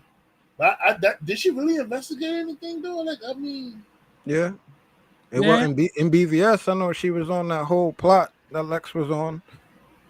Whole plot with that and her like doing that. The director's cut when they had Shorty from Sinners in there, B-15, her whole storyline. She was investigating that. But I gotta say one thing that's true though, that low key I gotta agree with people though. In the first Man of Steel, okay, he wasn't saving people because the fight was happening. But in Batman versus Superman, there was no reason for him to not save people, bro. Like, when that bomb went off, he knew the bomb was about to go off. He could have saved somebody in that room, bro. It was in lead. It was lead. He couldn't see it. It was the lead wheelchair that Lex gave homeboy. Oh yeah, Yeah, but he was definitely. But when everything was on fire, he was definitely aura farming, bro. But he looked dead at the chair though. That was about to blow up, bro. He was like, yeah. The moment he heard the click, he heard the click, and he was like, "Oh, yeah." He couldn't do anything about that." But he was definitely aura farming, bro. He was in the freaking fire, looking around like, "Damn, damn." But he was saving people, bro. He was saving people, bro. Like, yo, the people was trying to help. They drew the S on the roof. He came. Yeah, he came. You know what I mean? That was it. The rocket ship blew up. He caught the rocket. He did catch the rocket. Okay, yeah, all right. Yeah, the boat got stranded. He was pulling the boat. Yeah, they had the whole news segment. They were showing. Yeah, bro. He was out. It was a montage of him saving people. He was working. All right. I know Man of Steel, he was saving people too. Like he caught homeboy that was Man, falling out the helicopter. I was talking about like the final fight. He wasn't able to save nobody because he saved the pilot. In the beginning of the movie, he was saving people. I'm not gonna Mm-hmm. say he wasn't saving nobody. He was. I think somebody said he saved way more people in that than he did in this new movie. Well, I mean, he stopped the whole alien invasion, so he did save a lot more people. But they was about to destroy the whole. They were terraforming the planet. No, but like individual saves too. I'm saying like because people try to act like he wasn't saving nobody in the movie. It's like he was saving the whole world in that movie, bro. They were terraforming the freaking planet. Yeah, you gotta see the bones. My man was like, "Rod, you can't do this." That was a Zod Aura Farm moment, bro. Oh, man, that whole movie, yo, and we will build it on your boat. Every part in that shit is a aura farm, bro. That movie is just aura, bro. That's I ain't gonna lie, man. After Superman, the very next day, man, I had to watch Man of Steel. I was like, oh, this still exists. I can still go back to this. Yeah, man, it's still my favorite, bro. Yeah, it's still my favorite. Epic, bro. Epicness. And I think I might love it more now, to be honest with you. Yeah, that shit just give you more appreciation. Like, damn, man. Like, yeah, bro. Yeah, because it's like that. This is what I was talking about in the beginning, Red. When I was like, we'll save it for later. It's like, again, I didn't hate this movie, and I hope it doesn't sound like that. But it's like, yo, to watch all these people talk about this and then try to compare it like it's trash. That's what makes me go back, watch it, and then just think about everything. It's like, yo, y'all are bugging, bro. That movie was epic, bro. And to look at it in a new context now, because y'all trying to pick it apart, and to realize that everything y'all wanted was there and more, it's like y'all bugging, bro. Mm-hmm. It's the TikTok generation, bro. Like it's just different memes. That's the movie was just based on just memes. That's how it felt. Yeah. Yeah, it was just like moments to make it, a meme. But anyway, the other thing too that I'm getting sick about is they keep talking about like, oh, why didn't he save his father from the tornado? Bro, that scene right there. No brain cells, bro. Yeah, like, bro, if you don't get that, if you don't get why he did it, because he still wasn't ready. He was not ready. That he wasn't ready. He's an obedient kid. He's an obedient kid. His father told him no. He's not going to disobey his father. Like, regardless of the fact, he's not going to disobey his father. Like, but his father did that as a sacrifice. Like, if everybody saw that he had powers, he was not ready for that type of attention. Yep. Like, so how the military treated him with the suit on. Just imagine him being a kid from Kansas, bro. He would have been in the lab somewhere. Yep. Well, he literally just had that childish argument in the car. Sorry, I don't want to cut you, but like, yeah, that literally just happened. He's not ready, bro. Yeah, and people don't. I don't even know what I'm arguing with you. You're not my father. Oh my god, Clark! You're not my dad. Word, like that. And then he gave him the side eye. He's like, no, he's right. And I was like, oh shit. Shit's about to go bad here. Because normally whenever they say they had an argument, something about to go wrong, bro. Mm-hmm. Oh man, this movie is so whack. It's like he's an emo Superman. He's not brooding. He's brooding. And there's no color palette. I'm like, yo, bro, like if you was to find out that you're not from this planet, your whole world is messed up, bro. Your brain is just done. Like I don't know. This generation don't get it. So inclusive about like. Speaking about your feelings and having cry rooms at your workplace, he should know how someone's mindset will be if their world was just flipped upside down. Bro, there's regular people that find out they're adopted and their world be like flipped upside down when they find out they were actually adopted, and like nobody in their family is their blood family member. Imagine that times 1,000 because you find out that you're not even a human, you're an alien from another planet, bro. Yeah. Like, what are you even talking about, bro? Like, you're not only adopted, but you're an alien. The why didn't my parents love me times 1,000, bro? What, they sent me to another planet, bro? What? What? And you want him to have a smile on his face? That doesn't happen till later on in life, bro. Like, he goes through that. He has to go through that in order to be what you want him to be. Like. Yeah, exactly. I'm sure had, Zach would have had some more time with this character and built it out, you would have got that bright figure. But anyways, that doesn't matter because that's finished. We're not going to get that. Man, I'm so mad we're not going to get it too because he wanted to make a Justice League where it was Darkseid that came. It was supposed to be Darkseid that he was supposed to fight his Justice League. But they ended up choosing Steppenwolf because they had no faith in them. They were scared to bring Darkseid early in the Justice League, man. I'm so mad about that. There's a whole entire storyboard that's up there right now of Justice League 2 and 3, and they wanted to do animation to finish off the trilogy. But let's see. There's somebody that's doing it right now. That's doing it as a fan. And I mean, hopefully it comes out in a couple of years, but he's doing it all by himself, and it's gonna be all like animated. But even Zack Snyder doesn't want to come back. He's done with them. He's not coming back. Yeah, I don't think he's done. I think he's done with the whole Snyderverse, but I think he's not done with comic books. Oh no, he's not done with comic. But I think for now he's done with WB and DC Studios. If that bag is right, it depends, bro. If he. I love Zach's work, man, but like a lot of the times, like if you could have someone else write a lot of your scripts, maybe it'll be somewhat a little more cohesive. But when he writes it himself, then sometimes there's a lot of information, and those cuts will never get it. Will never hit the theaters. We get like the watered down version, and we have to wait for the director's cut. There's just too much shit. Like that whole Rebel Moon shit, that whole rollout was garbage. Oh man! Like I didn't even see the director's cut because I don't care. Because you released the first one, and I'm not gonna revisit. I feel like Gunn wants like to get fans excited for his DC universe. Cast the CW people as your Flash. This movie felt like a CW movie. But hey, so might as well. I say you cast Grant Gustin as your Flash, cast Stephen Amell as your Arrow, and I think you'll have fans more excited to go see the movie now because those are the most two popular CW shows, and I think fans will get excited for that to go see. Because they wanted him as the Flash in the first Flash movie. They didn't want crazy emo boy that's playing him. I forgot that kid's name. There's a rumor going on that Andrew Garfield might be playing the next Flash.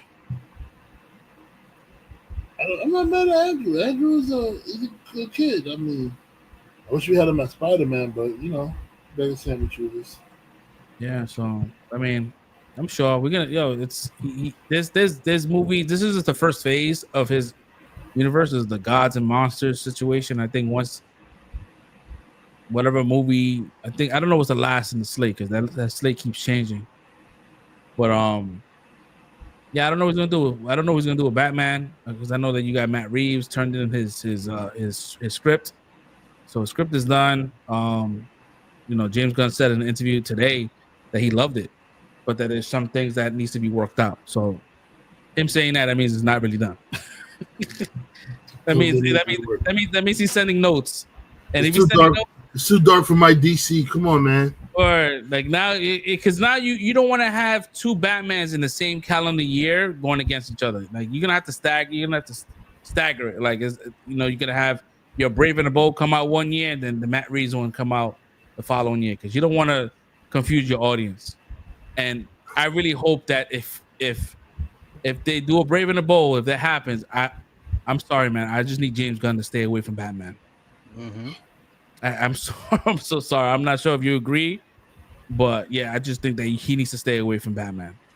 You don't want Batman with music in it? I don't want Batman with a fucking telling jokes, bro. They got Batman. They're gonna have Batman playing nothing but Prince music and stuff like that. I'm with it though. I mean, that's not bad. You know, Prince. You know, you can't go wrong with Prince. But like, nah, I don't know, man. I feel like it'll just be too fucking jokey, man. We sit on this shit now long. This is just a review podcast. I think we have to wait for these topics next week. Word up. It's about to be 3 hours, bro. It's all good. It deserved it, man. This was the big one of the week. Talking about you and me, marvelous. I was like, wait, this is not a child song. What the hell are they playing at the end of this Batman song? None of it is, bro. That soundtrack is a little iffy, bro. Yo, yeah, and they took I think for the India market, they had to take away the scene of them kissing at the end and flying up. They took that whole scene out. Wow. Yeah. It was like, oh, is he kissing? Yeah. That's for them is rated R. And they want to keep it at PG-13. I'm like, really? That's like a freaking pack. Listen, it's population control, man. We don't need y'all going to the movies getting riled up, making more. That was definitely more than a pack, bro. They were full out. That was a full out make out session, bro. I mean, but it was like it was pretty. It was like far enough that you're not really seeing like spit, but you know they're kissing. So they took that out, and they took the Guy Gardner with the whole middle finger, shit. Took that out as well.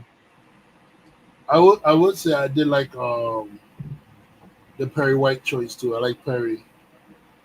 The Perry White is like great actor, but it was a nothing character, man. That's what I was about to say. I was waiting for my guy, man. I mean, Perry White is. I mean, if you really look, Perry's another character, bro. Like, there's really nothing for Perry to do but say, Lois, great Caesar's ghost. Great Caesar's ghost. Like, there's nothing really for the guy to do. It's not really for the guy to do, man. It's just like, but it was just, I found it funny how he just took over like Mr. Terrific shit. Like, all right, you can come. Word, bro. I'm like, how many seats? All right, Lombard, come on, man. Like, no, he's like, when they flew up, he's like, there's no seat for me. Yo, bro. She could drive it. It's intuitive. Hilarious. Yeah, I mean, like I said before, man, this movie has moments. There's moments, and you think about it. Oh, that was pretty funny, but they're just moments. Nah, this is terrific. Freaking out was the funniest shit for me, though. This is why you don't build a pocket university. Nah, I'd have been tight too, bro. I'm the only one that can shut this down. This shit's stressful, bro. He said, "Can you hold up?" Oh, I'm sorry. Doesn't that look like that's what I'm trying to do? Bro, like, yeah, bro. What's wrong? He was definitely crashing out, bro. He was definitely crashing out. Did you find him? Got a flying dog. What is that? A flying dog, an octopus man, and a weird looking baby. What is going on? Yeah, that baby situation too, bro. That shit, they had that one weird character. Was it Mr. Was the fucking the one the ugly motherfucker that was driving the fucking Mr. Handsome. Mr. Handsome. That motherfucker fucked up, bro. Yo, bro. Yo, Mr. Handsome, that guy was fucked up. Another rando, bro. I thought that was gonna end up being Parasite, bro. All the pictures they had out, I'm like, oh, okay. Nah, my man's just Lex's pocket universe chauffeur. Pocket universe, bro. It's just mad random, bro. Oh man, it looked cool though. That opening scene, I ain't gonna lie, with the hammer walking through, like when you first get there, he walks through the tent. That whole transition through that shit was fire. That was fire. Yeah, that was definitely fire.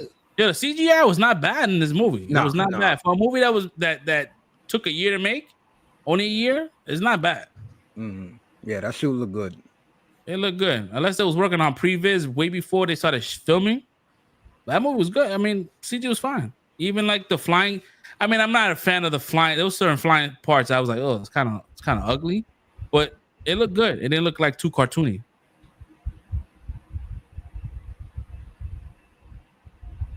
No.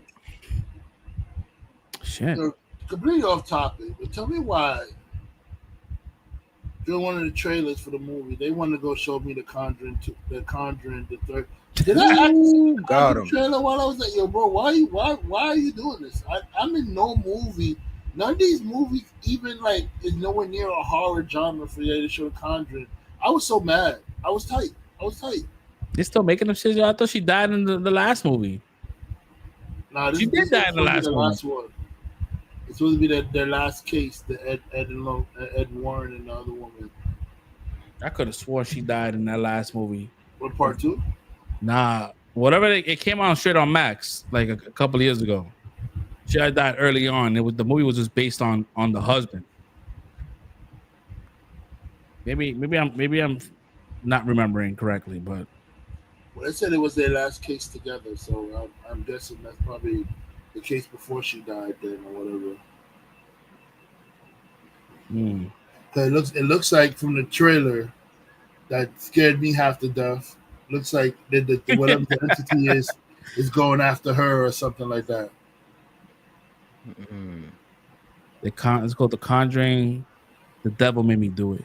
Like, nah, I can't watch these movies. Oh, wow. Nah, that title alone, I'm good, bro. Bro, I'm looking like, I'm not watching any of these movies, bro. I'm good, bro. I'm good. I'm not. That's how shit follow you home. Watching movies like that with the whole devil in the title. That's how shit follow you home. Yeah, I think I'm joking. Like, the next thing you know, some lights start turning off in your home and you don't know why. That's all right. I did watch that elevator joint. M. Night Shyamalan did that one. The Devil. Yeah. Yeah. I like that joint though. I like that one. Shit get knocked off your counter. You wondering why? All right. Nah. Playing around, bro. Keep playing around with that shit. Not me. This is off topic as well. Did you guys see the runtime for the Stranger Things? Nah. Bro. It's 8 movies. So episode 1, The Crawl. Everything is 2 hours? 2 hours and 10 minutes. Episode 2, The Vanishing of Holly Wheeler. 2 hours and 25 minutes. The Turnbow Trap. 1 hour and 55 minutes. This is why it took so long. Good job. I don't know when. Sorcerer. Thanksgiving. The episode 4, Sorcerer, 2 hours and 5 minutes. Episode 5, Shock Jock, 2 hours and 15 minutes. Escape from Comatose, 2 hours and 30 minutes. The Bridge, girl coming back, 2 hours and 40 minutes. And The Right Side Up, last episode, 3 hours. Nice, bro. I like that. I love that. That's a lot of content, bro. I think we've been waiting, bro. And I think they're breaking it up in what? The first 3 come out in November, and the rest comes out in December and January, something like that. It's part 1, 2, and volume 1, 2, and 3. It's Thanksgiving, Christmas, and then New Year's. That's crazy. That's a nice little time frame, though. Where it's nicely separated, but everybody they're gonna get some definite marketing and feedback during that time frame, though. It's gonna be a big end of the year for them. Yeah, last season, man. Hopefully we get Munson. Munson comes back, bro. Word, man. Word. My man, big time now, but I hope he got in there. Yeah, he's definitely big time, bro. Like, turning back now. I don't know. We got a lot of do you guys want to talk about the topics next week, or you guys want it's already like 3 hours, man. We good. Y'all got a nice healthy review for Superman today. Yeah. We just what we do with the topics now, we'll take the weaker ones out and add whatever new happens next week, and then we go through it next week. Because this information ain't going nowhere. I really, to be honest, I really wanted to get a Superman review out because I feel like we haven't been doing that lately. We just kind of go through reviews. We don't really do it. We used to do stuff in depth, like a separate show that just reviewed. Because I know next week we got Fantastic Four, and I'm excited about it. Some new marketing stuff came out. I'm like, I like that. Fantastic Four. Oh, I didn't put it in the thing, but I'm sure you saw it. Did you hear the Galactus theme song? Oh, and this is what I'm talking about. They just dropped a theme song, bro, and I'm already. This is what I need. I need you to get me Galactus theme song is fire, bro. I'm like, man, and we haven't, and they're not trying to like show everything, bro. Like they want to wait until the movie comes out so we can see a full version of him. Yeah, I mean, I don't want to hear his voice either. Don't do it, please. Please keep it for the movie. I know they showed it in the teaser that they explain why Galactus is really coming to Earth. Yeah. Like, and then he's like, "We couldn't do it." He said, "Are we safe? I don't know." He was like, he asked for too high of a price. What's the price? He wanted my son. Man, give him the baby. So you know somebody would have said that in the crowd. Word up. Give him the baby. You know, somebody said that shit. Like, you know, Mole Man was like, "Yo, Joe, this guy's corrupt." You want to let the whole world suffer for one baby? Give him the baby. Yo, so y'all gonna give him the kid? Somebody, so Robert Burnett, follow him on Twitter, and he used to do a lot of stuff with Collider back in the days.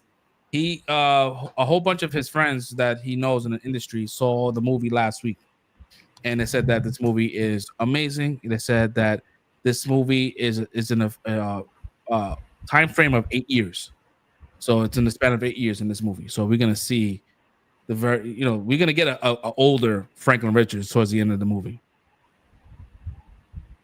So, and then they said the first 30 minutes is a montage of all they did, like saving the world. So we're gonna see a whole bunch of different villains and stuff like that. Yeah, they cut my man though, bro. That's where I was expecting to see him. Oh, John Malkovich, yeah, they cut him. But they were saying something. I don't know if it's true or not. And I think either someone's trying to troll and trying to make sure that that Fantastic Four doesn't make like the box office numbers, because they started like running this rumor that Reed Richards and this dude Grimm, what's his thing's name? Ben Grimm. That they were lovers. Get that! Come on, bro. They're not gonna do that, bro. Yo, I was like, yo, are they really trying to like tank this movie? I'm like, yo, I'm hearing it's flowing on Twitter. I'm like, nah, this can't be real. They're just trying to deter people from watching the movie. Yeah, that's the Superman fan scared of the competition. Or because that's gonna kill your revenue. To be honest, bro, like you got to make this week and you got to make next week. So you got 2 weeks to make some bank, to at least get over 680 million to beat Man of Steel. So you're not in that shadow. Really 1 week, bro, because if they don't do it by the time this movie comes out, it's probably over. Yeah. This movie drops and word of mouth gets out, especially how it was with Superman in the beginning. It's over, bro. Yeah, they said the embargoes are up on Monday, so you're gonna start seeing a lot more critics talking about the movie. And I think the full embargo goes up on Tuesday, and the movie comes out Thursday. So, and they said the movie is opening is targeting 120 million opening just domestically. So, but you really can't go by those numbers because I haven't bought my tickets yet. So, yeah, exactly. And I want to see it on Thursday. So, yeah, they're just going by whatever's on pre-sale now. Not like the Odyssey, bro. Odyssey's wilding, bro. Nah, for real. That was a topic too. They sold out. They sold out in an hour.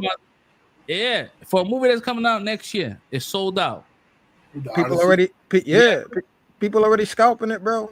Tickets like $250 right now, bro. That's crazy. Yeah, for the 70 millimeter ones. Yeah, but I want to do that so bad though.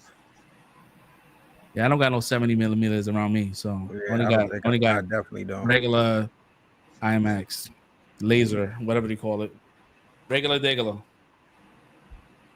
Oh man. Anyways, man, we're gonna end today's episode on that note, guys. Thank you so much for hanging out on this Friday night. Thank you guys for being patient because there's a whole bunch of subscribers that subscribed and they're like, yo, there haven't been any. There's no shows. What's going on? It was looking like a straight up scam. But yeah. We'll be back next week. There's no Happy Independence Day, happy all that stuff that we missed to tell y'all. So, Word. Happy all that, man. Appreciate y'all so much. And yeah, we'll catch y'all next week, man, for episode 242. Peace out. Peace.